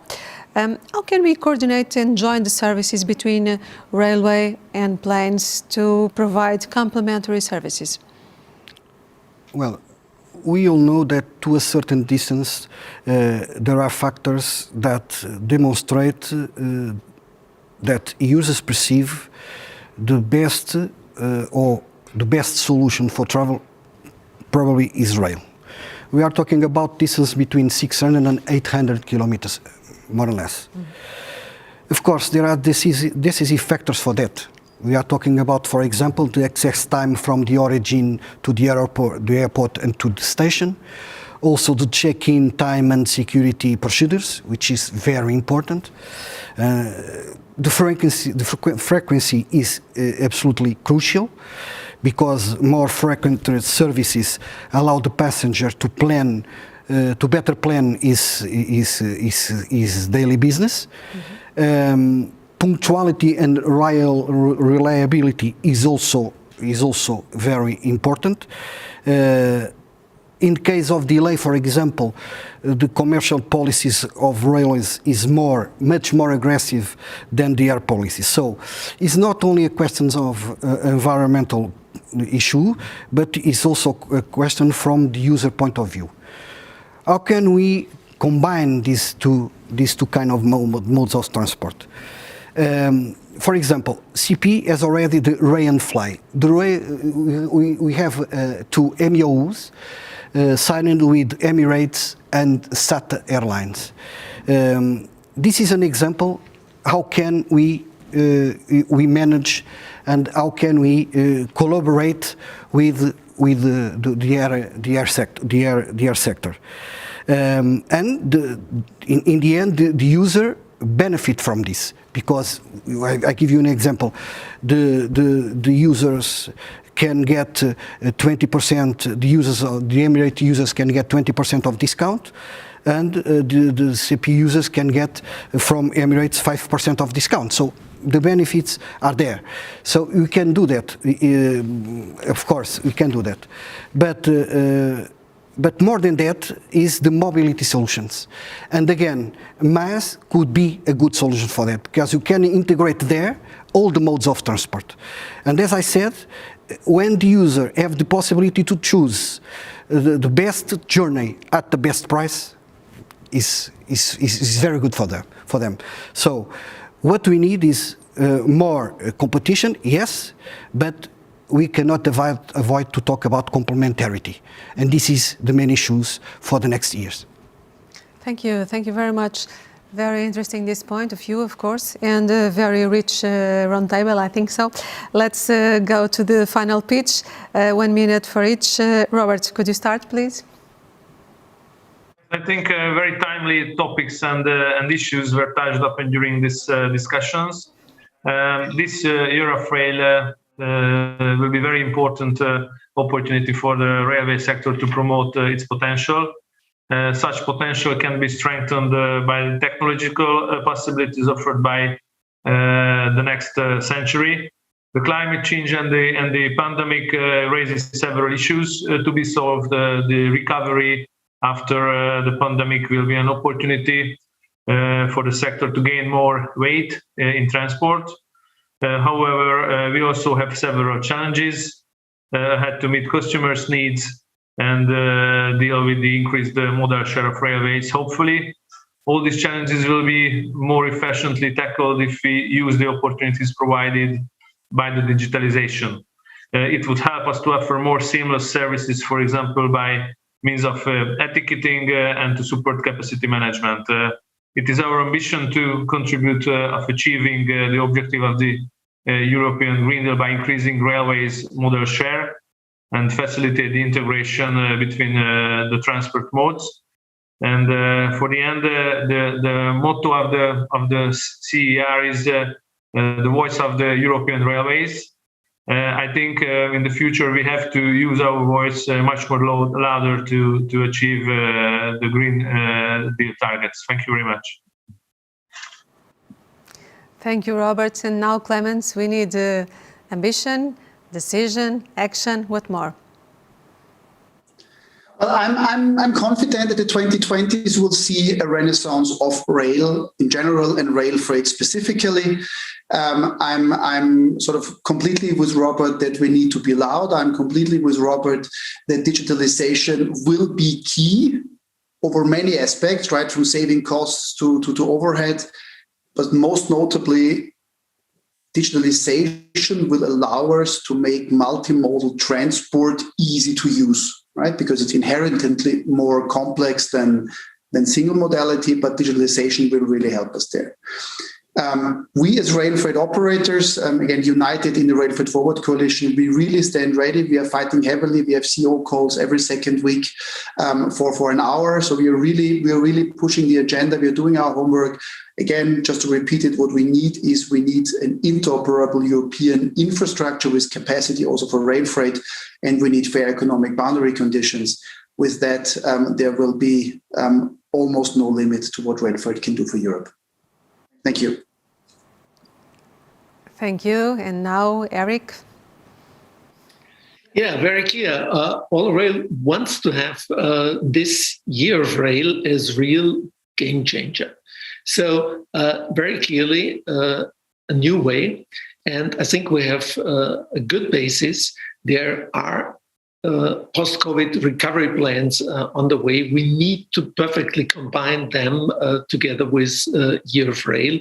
And once more, we need a clear way in all Europe in the direction of competition. Whatever we are doing for this will help the rail to get more as well internally competitive and competitive against other modes to finally land on a very much higher level of market share. Thank you so much. And now, Joaquim, 1 minute for the last message. I started by saying that today is a very special day for all of us as railway workers. The European Year of Rail is and will be an unforgettable milestone. Hoping that it will be the real kickoff to put the sector in the place it deserves. Rail transport is one of the most sustainable modes of transport. Has made a major contribution to the economies, and this is essential to ensure the social and territorial cohesion. May this year be as special as I wish for the European railway sector, and in particular for the railways in Portugal. Thank you very much. Thank you. Thank you very much, Joaquim. It was a very important message to finalize this debate. And now, thank you so much to Robert, Clemens, Eric, Joaquim. Thank you, thank you. And now we advance to the third debate. Let's move on. Let's hop on. And the third debate, the last roundtable, is dedicated to the topic inclusive means of transport with rich history and attractive career opportunities. Another important topic to this roundtable, people and companies can see rail transport as a safe, comfortable and inclusive way. The social attitude is fundamental for growth in the next decades. It is necessary to attract young passengers, but the industry must be able to attract new talents as a workforce and achieve strong social dialogue in the sector. There is a long story to preserve in the railway. We have with us to discuss these topics Giorgio Tutti, Chair of the Rail Section of the European Transport Workers Federation, Sandra Lima, Project Officer at the European Passengers Federation, Cohen Clement, the General Manager of Europalia Trains and Tracks, and Martin Speer, the co-founder of the Friel Interrail on behalf of Aaron Speer. I will give the floor to each one for an initial intervention of 3 minutes, and when we will have the chance to debate around some questions. Thank you so much for coming. Giorgio, you're the first. Thank you very much, and hello. And thank you for inviting ETF to this very important event. ETF is representing workers in all transport modes in 41 European countries, including 600,000 railway workers. We highly welcome the decision to declare the year 2021 the year of European rail. Rail is highly relevant to overcome the climatic crisis, but the railway sector has also shown its importance during the COVID-19 health crisis. But the railway sector is nothing without the workers. We have almost 1 million railway workers within the European Union. They all contribute to make the railways run, and they showed their strong commitment during the pandemic crisis. Therefore, ETF believes that 2021 must also be the European Year of Railway Workers. What does it mean? First of all, we have to recognize and value rail workers, and that is best done by providing good and attractive working conditions and a fair pay for all, by conducting a social dialogue at all levels. We have also a serious demographic problem in the rail sector. Within the next 10 years, we have 40% who goes to retire. And when we are not able to attract young workers of all educational level, the railway sector will not be sustainable. Already today, pre-COVID, we experienced situations when service had to be cancelled because of lack of staff, traffic managers, locomotive drivers. Railway staff is suffering psychosocial problems due to permanent overtime resulting in sick leave. Furthermore, the rail sector has a gender problem. Only 21% of the workforce are women. When we are not able to attract women to the sector, the companies will not be able to realize its labor and skills needs for the future. Automation will not solve this problem. What is to do? We need a social agenda for rail. We need a strong social dialogue at all levels. We need collective bargaining, also in new rail operators. Digitalization and automation must be based on an inclusive dialogue from the very beginning. We have to ensure health and safety and operational safety by high qualification standards and minimum duration of training for locomotive drivers and no lowering of the level of language requirements. We need monitoring and enforcement of working and rest time of mobile staff, also across the borders. We have to stop business models that are based on outsourcing and multiple subcontracting.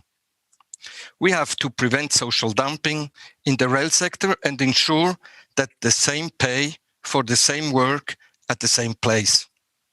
These are just some elements. A successful rail sector needs committed workers. This we have to keep in mind when we developing together the rail of the future. I thank you. Thank you so much for the introduction. And now Sandra. Welcome, Sandra. Thank you. Thank you so much for having me here, and thank you to the Portuguese Presidency and European Commission for inviting us, the European Passengers Federation, participate in an event that is so important for the future of rail and all passengers. As a voice of passengers across Europe, EPF sees the European Year of Rail as a key activity to promote the shift to more sustainable modes. The Year of Rail must focus on satisfying the needs of end users, both passengers and for freight. As it was already mentioned in discussions before, rail has an immense potential for society and for the future of mobility. It is one of the most sustainable modes of transport, being able to handle large volumes at high speed and safely, and being very energy efficient when using sustainable energy sources. It is also the backbone of a seamless multimodal mobility system. However, despite its great potential, the rail sector still fails to satisfy end users, and it still fails to be a reliable ally for the modal shift that we wish to see. For this reason, EPF exists and its members, and we made efforts not only for researching what are the end user needs, but also to bring them up to several national and European decision makers.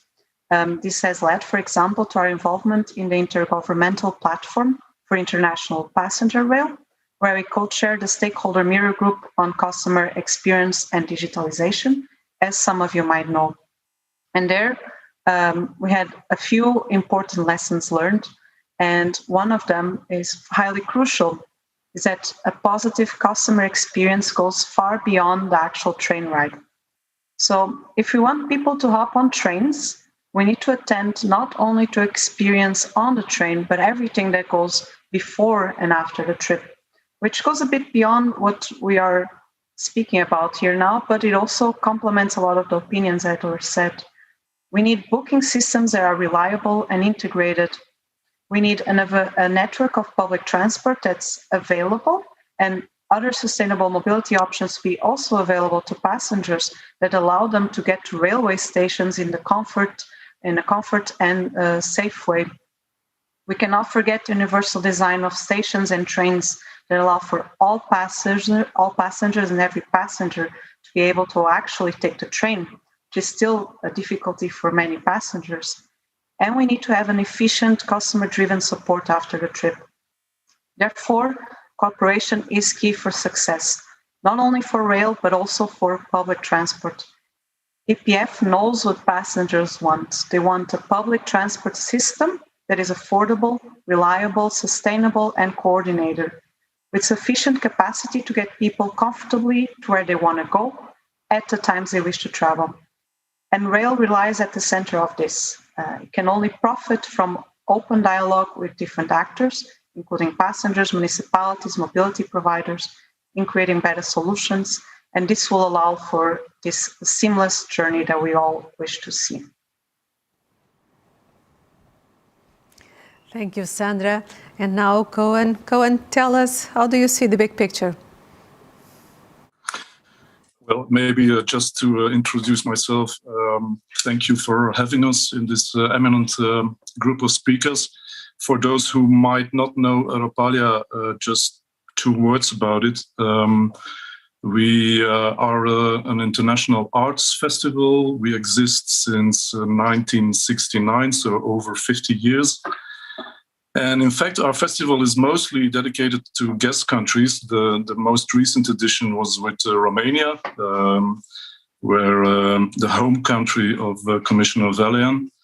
And that edition attracted almost 600,000 visitors. So it's one of the biggest festivals in Europe.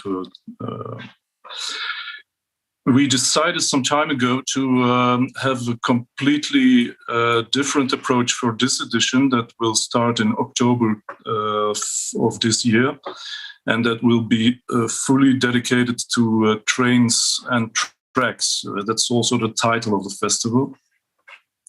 So Europalia Trains and Tracks will start on October 14th in the presence of the King and the Queen of Belgium.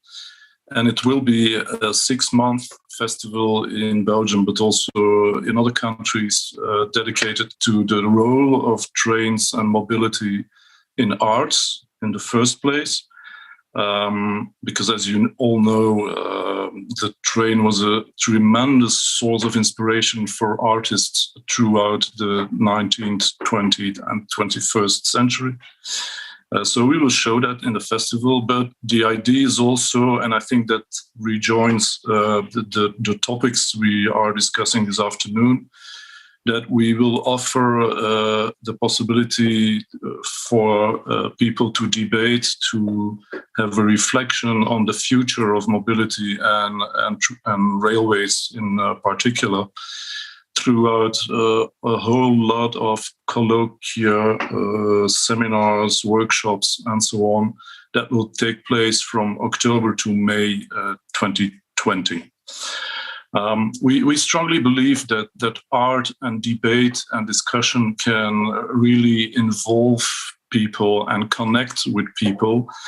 And what we will particularly try to do in this festival is to reach out to younger people and to have a discussion with them about what, in their opinion, the future of trains and mobility should be.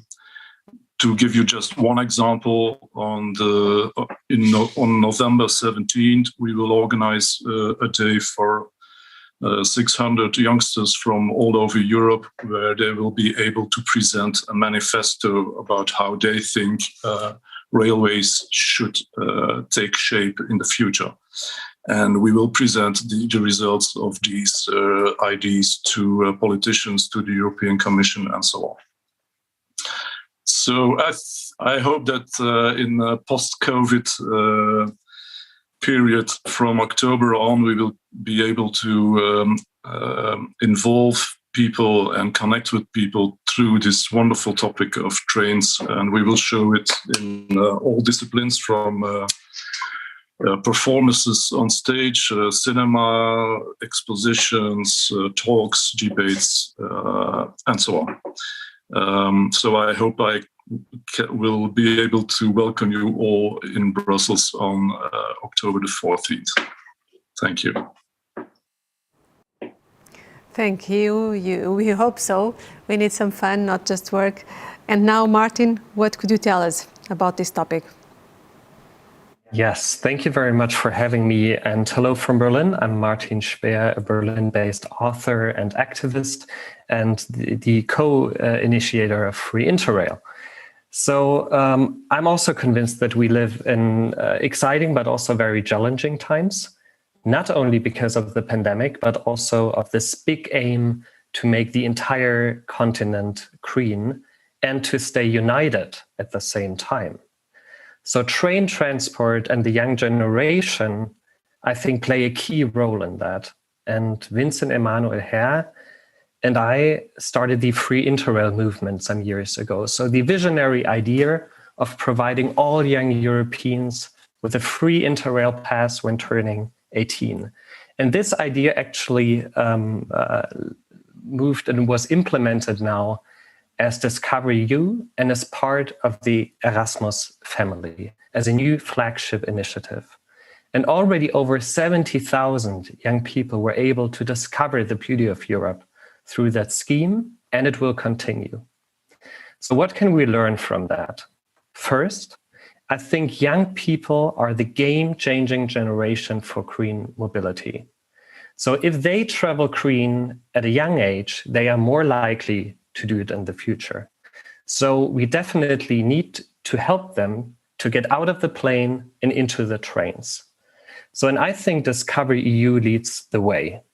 Let us follow that example and make the entire Erasmus family green. So also teachers and students should get to their destination by train and not by plane. And I think Interrail is an exciting scheme and a big European ticket achievement. It will turn 50 years next year, and that's a great opportunity to celebrate that big idea. And second, listen to young people and passengers. Often when I personally hear people talking from the railway sector, it's either very technical or in a certain way very masculine. So let's shift the perspective and make the debate more diverse, involve more perspectives. And, you know, honestly, as a passenger, I'm not interested why a train stops at the border. I don't want it to stop it at the border. I'm not interested why I can't buy a ticket from Prague, let's say to Madrid, or why I can't enter the platform with a wheelchair.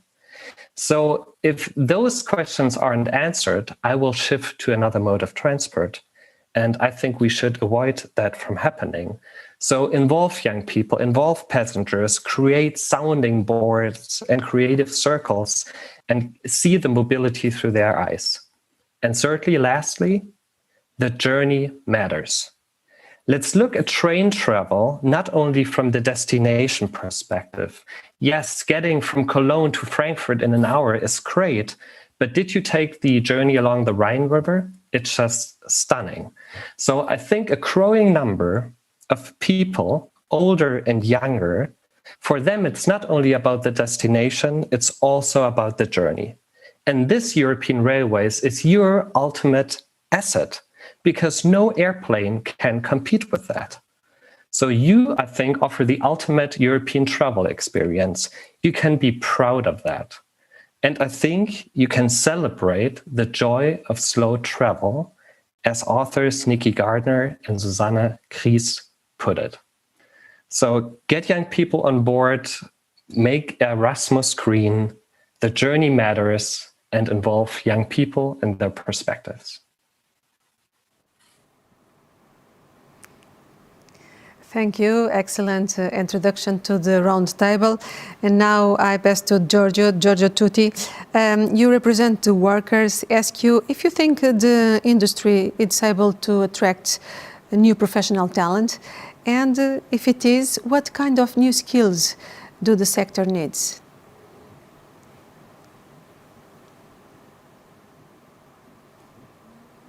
I don't listen to you. Please turn your micro. Turn on. Sorry. Thank you. Sorry. Yes. A joint study of the European social partners has shown that offering a secure and stable workplace is relevant, also for young people, and this can be an asset of the rail companies. Also, working in a sector which is relevant to fight climate change is an asset. But rail companies have to offer attractive working conditions and the perspective and career opportunities for young workers in all professional groups. I think we have chance, but we have to show that career and development is possible in the rail. And how to attract the talents, how to be attractive, competitive, modern if you want, if you wish. How can you attract more and more new talents and women too? So women, we have a problem in rail because women, the percent of women is very low. We have a problem with young and we have a problem with women. We have adopted a joint recommendation to promote also women in the rail sector in 2007 and regularly surveyed the development of women employment since 2012.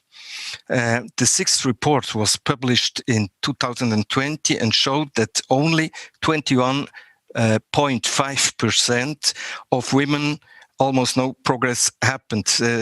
We insisted and strict more binding measures are necessary to increase the percent of women. And so we have now negotiation women in rail negotiation on this matter because we have to attract for women and for young women and for young, we have to attract the sector because this sector in the next years have to replace all the people who goes in retire. Sandra, tell us how to attract more Sandras, more women. That's a great question. Yeah, indeed, I can also speak from my personal experience as a young woman in this sector. There's two things that clearly make it difficult for women to come to the sector. The first one is the representation of women. It's very hard for young women to choose a pathway where they don't see themselves, where there's very little representation of women on this conference, for example. It is very important to encourage if you have more women on your teams, to also make them more visible, to show them to other women that might take the same role. So this is almost a communication campaign, show that women can do the job and they're there. And the second part, of course, it's the full structure around the conceptions of what women roles should be, what men roles should be, the STEM professions versus the more social professions. So it's also about education and letting young women from early stages know that they're able to do both, either more mathematical professions or more social professions. And yeah, of course, in the end, I think if you bring these two together, you'll see much more women involved here. It goes a bit beyond the rail sector. I think the best that we can do in the sector is to show our talent. And then, yeah, there's a social change also needed on the background to actually make women feel empowered to go to professions that usually are associated with men. Sandra, you represent the European Passengers Federation. In that perspective, how can people view rail transport as a secure and inclusive means of transport? Yeah, well, there's a lot of debate going on right now, especially with Corona, isn't there, on how to actually regain passengers' trust, to make them retrust the rail sector. And there's a few things that the rail companies can do. For example, offer different options as private cabins, for example, private sections for passengers that they can choose to do so. But mostly, and while that is still under construction, the rail sector should also communicate how safe it is, should show how the measurements for keeping everyone safe and for keeping the virus away, for example, are being met. Communication is really the key on this, because there's a lot of good measures being taken by the railway sector that we also investigated in EPF. But sometimes the public discourse around it is that the public transport is unsafe, and that's what gets to the passengers, that they should stay away from public transport, that going to the crowdedness of a metro and rail is not really what they should do. So there's a bit of an effort needed from the other side, from the companies, from the operators, and also with cooperation with the governments, to go on a unified voice to say we're taking all the measures necessary and rail is actually safe. And of course, before all of this is to actually ensure that the rail, the vehicles are safe. But I think companies, especially now in Corona, are doing great on that. So it's much more on communicating, reassuring, and getting passengers back. Thank you, Sandra. Go and give us your perspective from Europalia. How can we promote the railway cultural heritage and tourism travel by train as sustainable for one side and accessible for other side? But thank you for your question. I think that involving the general public in these discussions is so important, and we should have these discussions outside of the traditional world of railways, and that's exactly what we will try to do in the festival. As I said, we'll have a lot of public discussions, but we will work very intensely also around gender in the railway world. To give you just one example, we have a beautiful project that will stretch between Ostend and Eupen, which is in fact the longest railway trip you can take in Belgium. It goes from the coast to the Ardennes. And we asked feminine artists to intervene in the railway stations, and alongside of this trip, with artistic interventions that will address exactly what we were talking about right now. So I think that there are different ways of addressing these important topics, and what we will try, in all modesty, to bring to the discussion is the artistic perspective and the societal debate on these topics. And it will be it's really the vocation of the festival to address these, and to not to offer answers maybe, but to invite people to reflect and to see things from another perspective. And that's exactly what the aim of the festival is. Thank you so much. And now, Martin. Martin, we have a lot of questions from the stakeholders. I have one for you. It's a question from the Erasmus Student Network, and ask about the Erasmus. The Erasmus program has given the opportunity to millions of students to study abroad.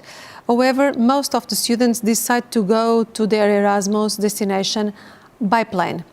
How can we suggest to the Erasmus generation to use trains for travel? Martin.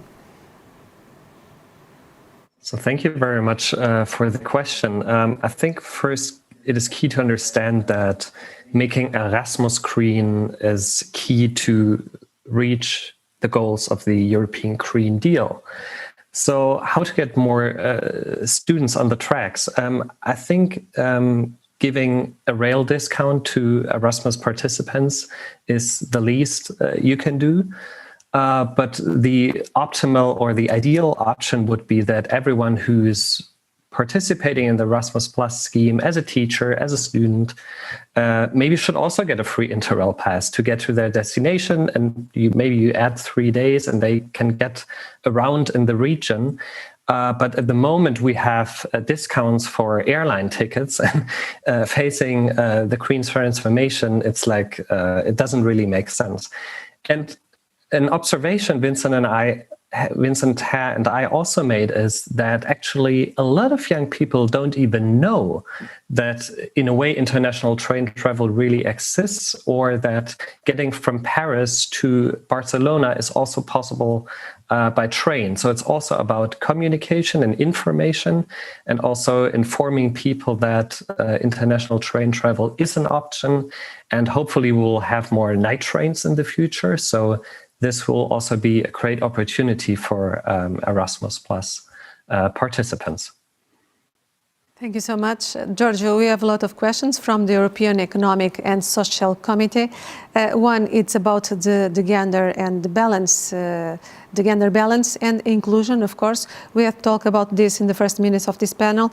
And another question, it's about what is the most effective and efficient measures to promote railway passenger transport and restore the passenger trust in rail? Could you help us to this answer? Yes, thank you. Also, we believe that the current legislation and policy measure are too much concentrated on opening up the markets and on cost efficiency, with the results that the human face in rail is disappearing. Personnel is disappearing in the railway station and on board of the trains. We are experiencing new business models with outsourced staff and multiple subcontracting models with bad working conditions. Locomotive drivers are hired via temporary work agency. We have to be aware that the staff on the trains and in the railway station are the face of the railways. Competition must not take place on the basis of personal working conditions. We need a legislation to prevent this downward trend, and we need investment in staff, working condition, training, health and safety. I'm not a fan of concurrence, and my position is not a position that Eric Forster from Westbahn said to us. For me, it's a collaboration between the companies for more rail, more product, good product, safety and security product with a good price from the people, with people who are motivating to product railway with good condition, working condition. This is public services, and I think if we want to boost, to push the sector of railways, we have to take a look on this. Thank you very much for the answer of this question. Sandra, about restoring the trust in rail, what can we do better? What can the players do better? Well, I couldn't agree, first of all, more with what Giorgio just said.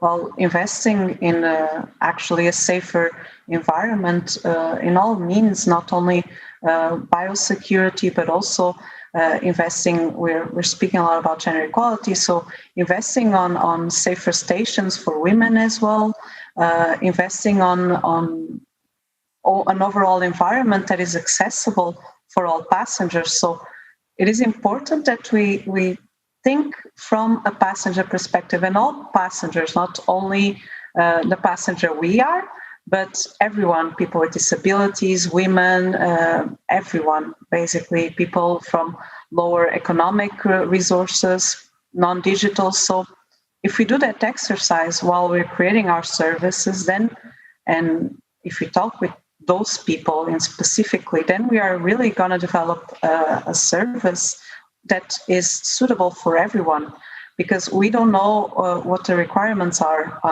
of everyone. We just know our own requirements, and that's a bit how rail has been developed until now. So if we can step away a bit from this idea that we already know what passengers want and actually ask them, involve passenger organizations as the members of EPF, while building new services or while renewing old stations, for example, then we're really investing in creating a service that's accessible and open and nice for all.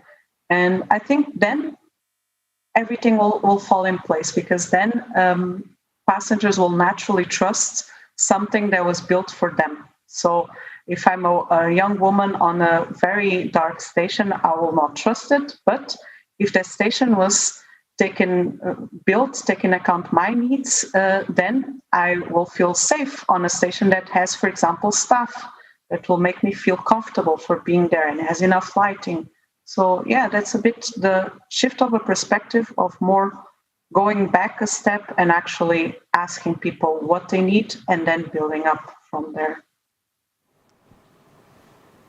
Thank you, Sandra. Cohen, could you give us some more examples and advices to the players to do better the service and to restore the trust in rail? Well, I'm not a specialist on this topic, but I think that the key word here is dialogue, and try to involve all layers of society to have this discussion together. And that's the reason why I think that the European Year of Rail is a wonderful opportunity to do that. And you can do it in different ways, you know. It can be through discussions, it can be through polling efforts. But as I said, I truly believe it can also be done through art and through the view of artists on these topics, and to try to enter into a dialogue with them. So I think the key word is dialogue. Thank you. We need more dialogue, and we need maybe another social attitude in relation to the rail transport. Martin, do you think this social attitude could be fundamental to the growth of the sector, and what more can be done? Thank you very much. First of all, I think it's really great that this topic has space and is discussed here on this panel. I don't know if that would have been possible like 10 years ago, so that the social and cultural dimension really plays a key role in the debate. And like maybe two thoughts on that. I think it's very much about the journey and not so much about the destination. That's like the really big advantage in comparison to airlines.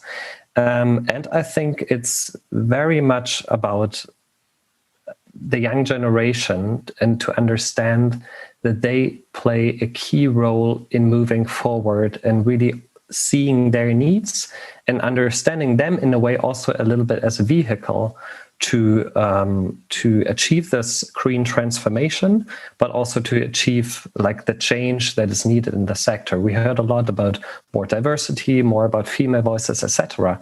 And I think a lot of young people are representing that perspective on the world and are happy to give in their ideas and perspectives. So those voices should be heard, and those voices should be involved. And that's, I think, would be a great big next step. Excellent, thank you.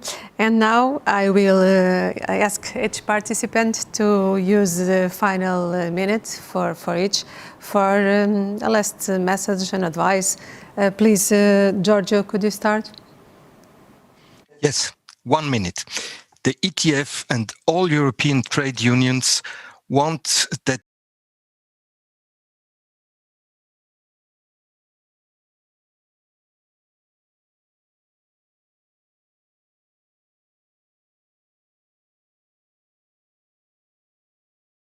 an autonomous European social partner agreement to promote a better participation of women in the sector still this year. On the other hand, we plan to organize a youth event organized through our ETF Youth Committee with young railway workers to discuss their needs and suggestions to make rail attractive for young workers. And we plan a trade union event for the workers in Central, in Eastern and Southeastern Europe to have a closer look at the development and the needs in these regions. So we give our contribution because we want that the European Year of Rail will become a success. I thank you. Thank you. And now Sandra. Yes, we've been talking here about how to make rail a success. And I think it's clear that to accomplish this, we need to put ourselves in the customer's shoes, think from a passenger perspective rather than a technology-driven perspective. Because passengers are, in the end, the most important piece of the puzzle. They are the reason why trains are moving. And it's therefore only logical that we include their needs in the debate that concerns them so. That will mean thinking outside the box, though. It will mean breaking the status quo and investing in creating services that start from an inclusive baseline rather than the baseline we see right now. So we just need to let go of our preconcepts, pre-made ideas of what works, what's innovation, what rail should look like, and actually instead asking passengers what are their needs, what they find important, and then think of ways to meet those needs. And that's very much what EPF stands for. And I'm pretty sure this is a good message for the Year of Rail from us. Thank you so much, Sandra. Cohen, what do you predict? Yes, I join the voices that hope that this Year of Rail will be a tremendous success, even in the circumstances we all know. And we will try to do our utmost best to contribute to that. I think that the context of the Year of Rail is a fantastic opportunity to try to reach out to the public, to the users, to those who are concerned by the future of mobility. And we will try to offer some different and I hope creative perspectives on those topics through art and through debate. So once again, I hope to welcome you all on October 14th for the opening of the festival. Thank you. Thank you. Thank you, Cohen. Martin, your message to close this third panel. Thank you very much. I think every young European should get a free Interrail pass when turning 18. That would be the high goal. But to really understand that the young generation is a game-changing generation for green mobility and the European Green Deal, so involve young voices. And European railways, please get more effective in communicating, less technical, more diverse, less masculine, more inclusive, and also that the journey really matters. It's not only about the destination, it's also how to get there and what happens on the way. And that's like a key advantage you have, make use of it, and that will move Europe forward. Thanks to all. We will continue this session. And now, ladies and gentlemen, another special speaker. On June last year, transport and infrastructure ministers from across Europe signed a declaration to build an agenda for international passengers rail transport. The platform created has been working in 4 areas in cooperation with sector representatives: customer experience and digitalization, network of international passenger services, European Union Green Deal, and regulatory framework. To tell us about the discoveries of the International Railway Passenger Transport Platform, I give the word to Stienge, the State Secretary for Infrastructure and Water Management of the Netherlands, which, together with Austria, co-chairs the platform. Welcome. Very much. Good afternoon, ladies and gentlemen. This summer, I hope to be able to take my family on an interrail vacation, COVID permitting, of course. But first, a bit of historical context. On February 12, 1872, the very first meeting of delegates from European governments and railway organizations took place in Cologne. And their most important decision was to use Roman numerals for the hours 0 to 12. That was 149 years ago, the early years of rail transport. Even then, the need to coordinate Europe's rail and create cross-border rail connections was very clear. It is in the DNA of the international rail community. It's in our DNA. And here we are, 149 years on.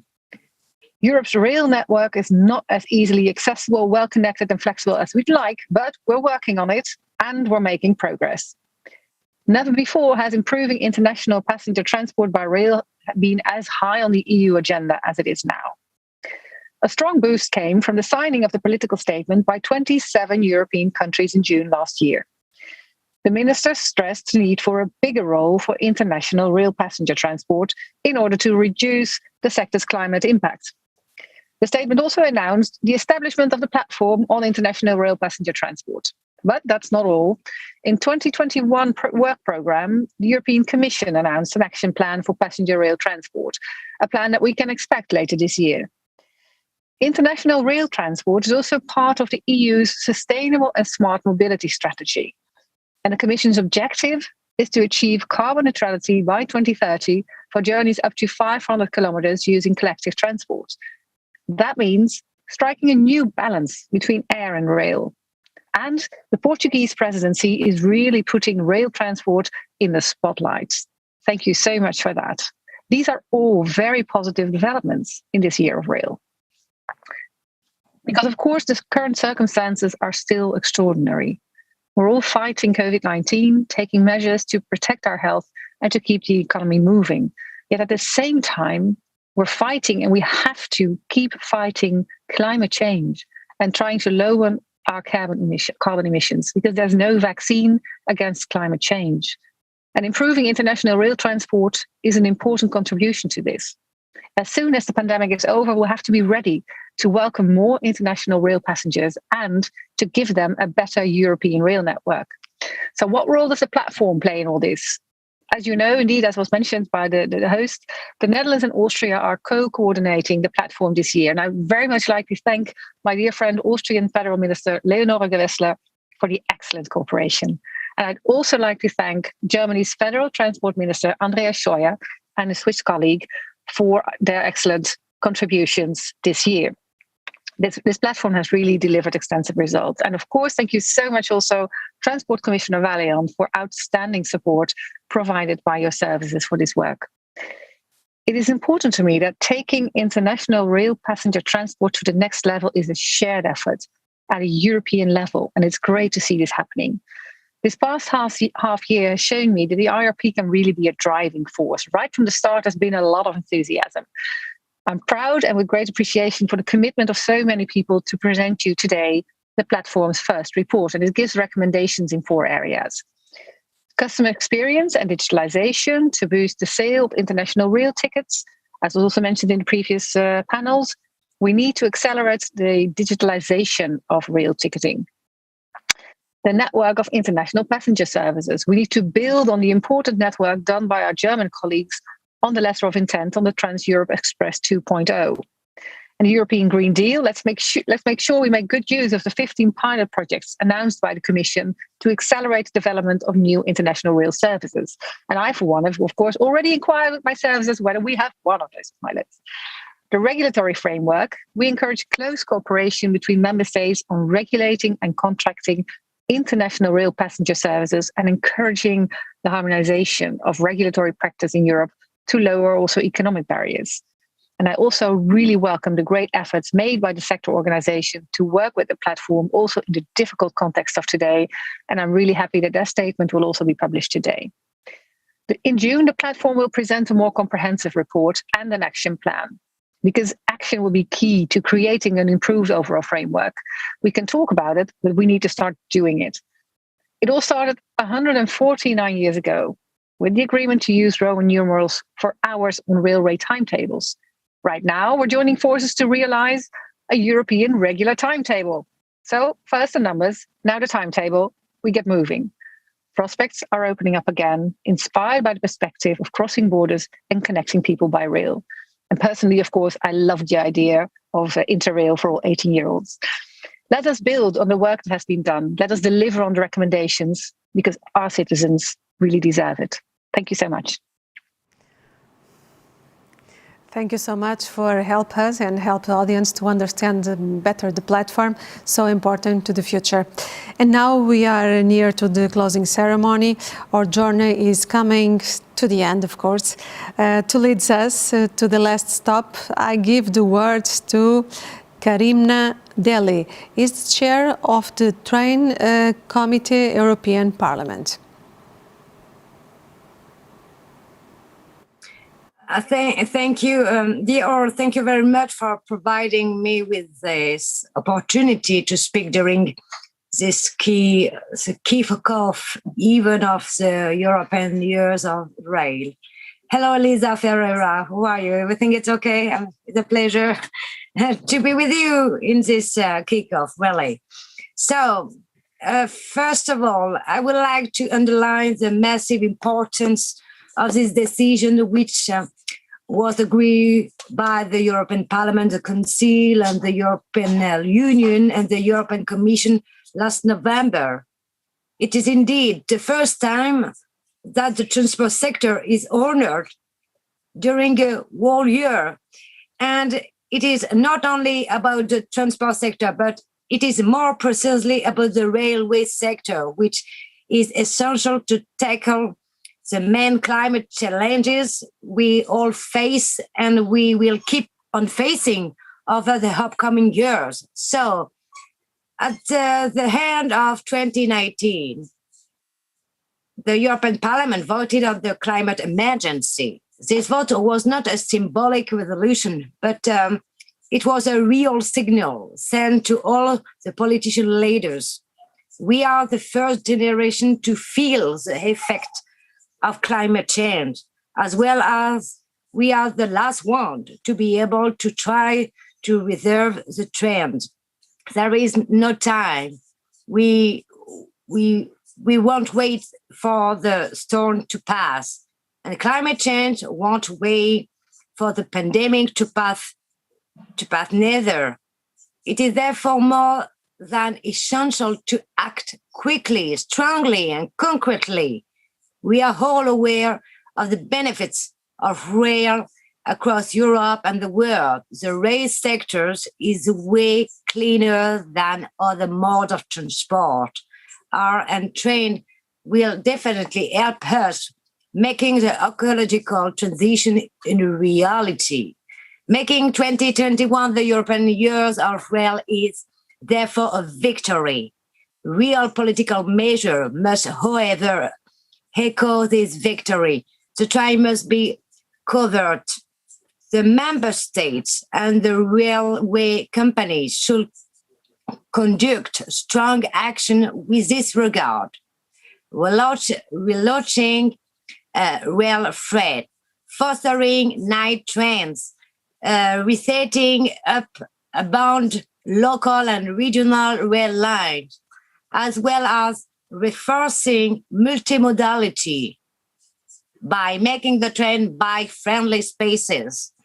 This is why I have been, as Dream MEPs and as chairwoman of Transport and Tourism Committee of the European Parliament, being fighting over the last years to foster night train across the EU. This is also why last year I have led and signed, together with the CEOs of rail freight companies and the executive directors of the EU Agency for Railways, an initiative aiming at increasing the share of railway in the EU freight. This is also why the European Parliament has called and forced more ambitious measures regarding the rail passenger ride. But the European Parliament and myself cannot solve the situation by ourselves. There must be a clear and significant political and economic support from the member state, which should be followed by concrete action undertaken by the world sector. So, ambitious and coordinate measures are the only way to be able to reach our climate goals, protecting citizens' health and protecting our planet must be our top priorities. And I therefore ask you to be ambitious, yes, to invest in the rail sector through the National Recovery Plan and to make the European Years of Rail a reality. I am, I will be very keen of working with you on those issues. Thank you very much. Thank you very much, Karima Delli, with a lot of energy to the rail transport. Thank you so much. Our journey is coming to the end, as I said, and finally we reach our destination with the final message from Elisa Ferreira, the European Commissioner for Cohesion and Reforms. Welcome, Elisa Ferreira. Thank you very much. Dear Commissioner Valeen, dear Adena, dear Minister Pedro Nuno Santos, Honorable Chair Delli, dear Karima, good to see you again. Speakers and participants, ladies and gentlemen, I am really indeed very pleased to join you today at the opening ceremony of this European Year of Rail. Institutional speeches are not usually meant to be personal, and as you know, in the Commission we are technological neutral. But I will open an exception just to share with you that train is in fact my preferred mode of transport. I love it all. I like the frenzy of train stations. I like the nostalgia of departures, the joy of arrivals, the fact that we get in a town and we get out in the center of another capital of Europe or in another town. And I like the sound of trains rolling in the tracks. And I like the calm, looking at landscape, being able to read, to move around, to go on working in the internet. Well, however, I am not here today because of my personal preferences, and I am here because I am convinced of the critical importance of rail for Europe's economy and for Europe's twin transition. First, rail is the backbone of the transport system with the greatest capacity for mass passenger transit and for heavy goods movement. Second, it is definitely the safest mode of transport. Third, and most importantly, and a lot of you mentioned it, it is sustainable. High energy efficiency means low carbon emissions. While trains take up less physical space than roads and incredibly less polluting. So you have my full support as Commissioner for Cohesion Policy, full support for the European Year of Rail, and I am encouraging cohesion policy stakeholders to actively participate in events from managing authorities to beneficiaries of the support of the cohesion policy. You also have my full support for expanding the use of rail, both for passengers and for freight. And here, ladies and gentlemen, we face a real challenge. Our data show that rail currently accounts for just 10% of passenger transport in Europe against 80% for road. That is quite dramatic. 8 road passengers for every rail passenger. The figures for freight are not much better. Rail accounts for 18%, road for about 75%. These numbers that you shared, that you discussed during the day, but these numbers are our challenge, but at the same time, our opportunity. If we can expand rail use, Europe can significantly reduce emissions. Karima was just mentioning it, and significantly improve quality of life, better comfort and air quality, less congestion and frustration. All this just by shifting to rail.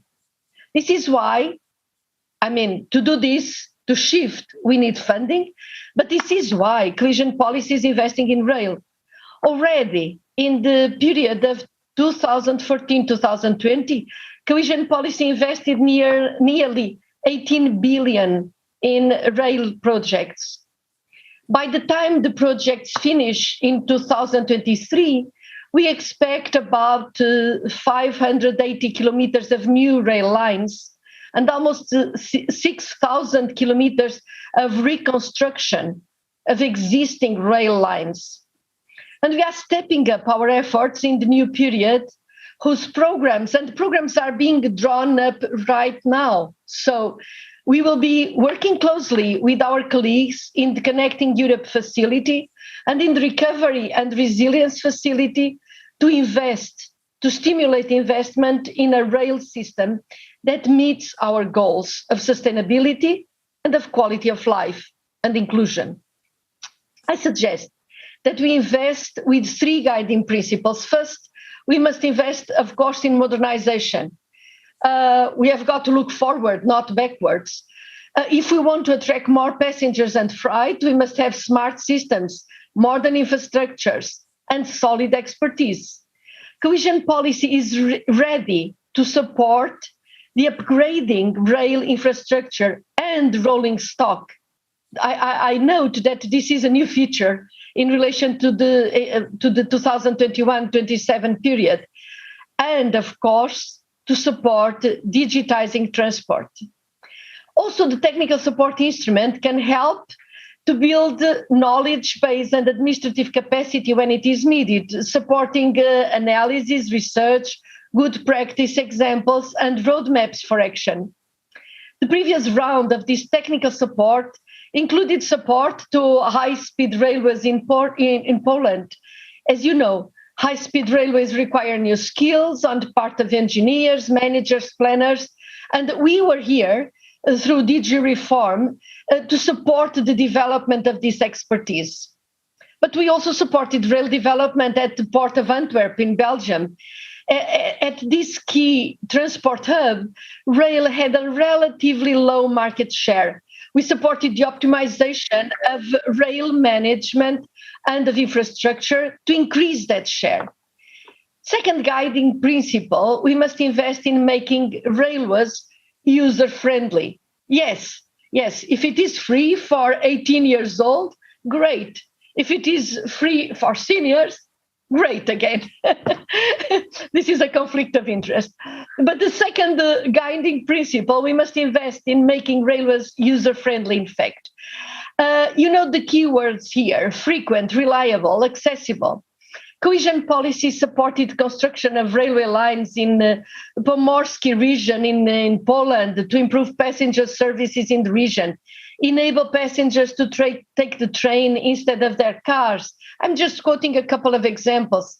Cohesion also supports the construction of railway stations, making it easier for people to reach cities and contributing to the reduction of congestion and pollution. As we draw up the new programs, we aim for accessibility for all citizens, and I underline this, especially for those with reduced mobility. But as you know, we have work to do to make rail travel even more, every day more user-friendly. In some cases, services need to be more reliable, whether dealing with passengers or just-in-time delivery systems. And in many cases, it is still difficult in Europe to buy tickets for cross-border journeys. This often requires 2 tickets from 2 separate sources. This is not acceptable. Pricing and timetable are often not harmonized. User-friendly also means better intermodality, where passengers can seamlessly transit from trains to airports and metros with car parkings nearby, connecting roads, facilitating the life of those who need to commute regularly or occasionally. Which brings me to my third and last point, investment in regional connections. As you so rightly discussed earlier, trains connect people. As Europeans, this is part of our mission. As Commissioner for Cohesion Policy, good connections are vital for regional development. So I urge you to set in place the technology for trains to easily cross from one national network to another. We are willing to invest in this interoperability through cohesion programs, including Interreg. We need to make sure that the major European lines link up with regional and local lines so that no country, no region is left behind, is left on the periphery. And we are willing to invest in the necessary skills and capacity through the technical support instrument, as I mentioned before. In conclusion, in the coming years, Europe will be traveling through a very new economic and social landscape. It is a complete new setting that we have in front of us. And I find this new landscape exciting. We want a future that is greener, that is more sustainable, more use of digital technology, and regions across Europe linked together in a strong economic recovery. In this new landscape, rail must play a key role. So now, more than ever, is the time to expand use of rail. Now is the time to ensure that all regions have modern infrastructure and strong network linkages. Now is the time for smarter, more accessible, more user-focused services.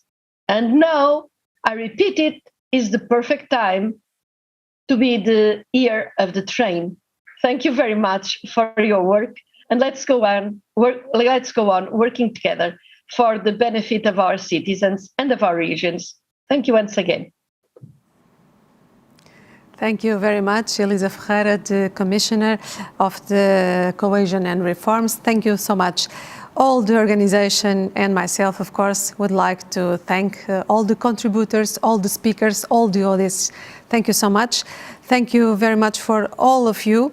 And I hope you really enjoyed the journey, a long journey with a lot of topics about the railway. Have a nice day, have a nice work. Thank you so much.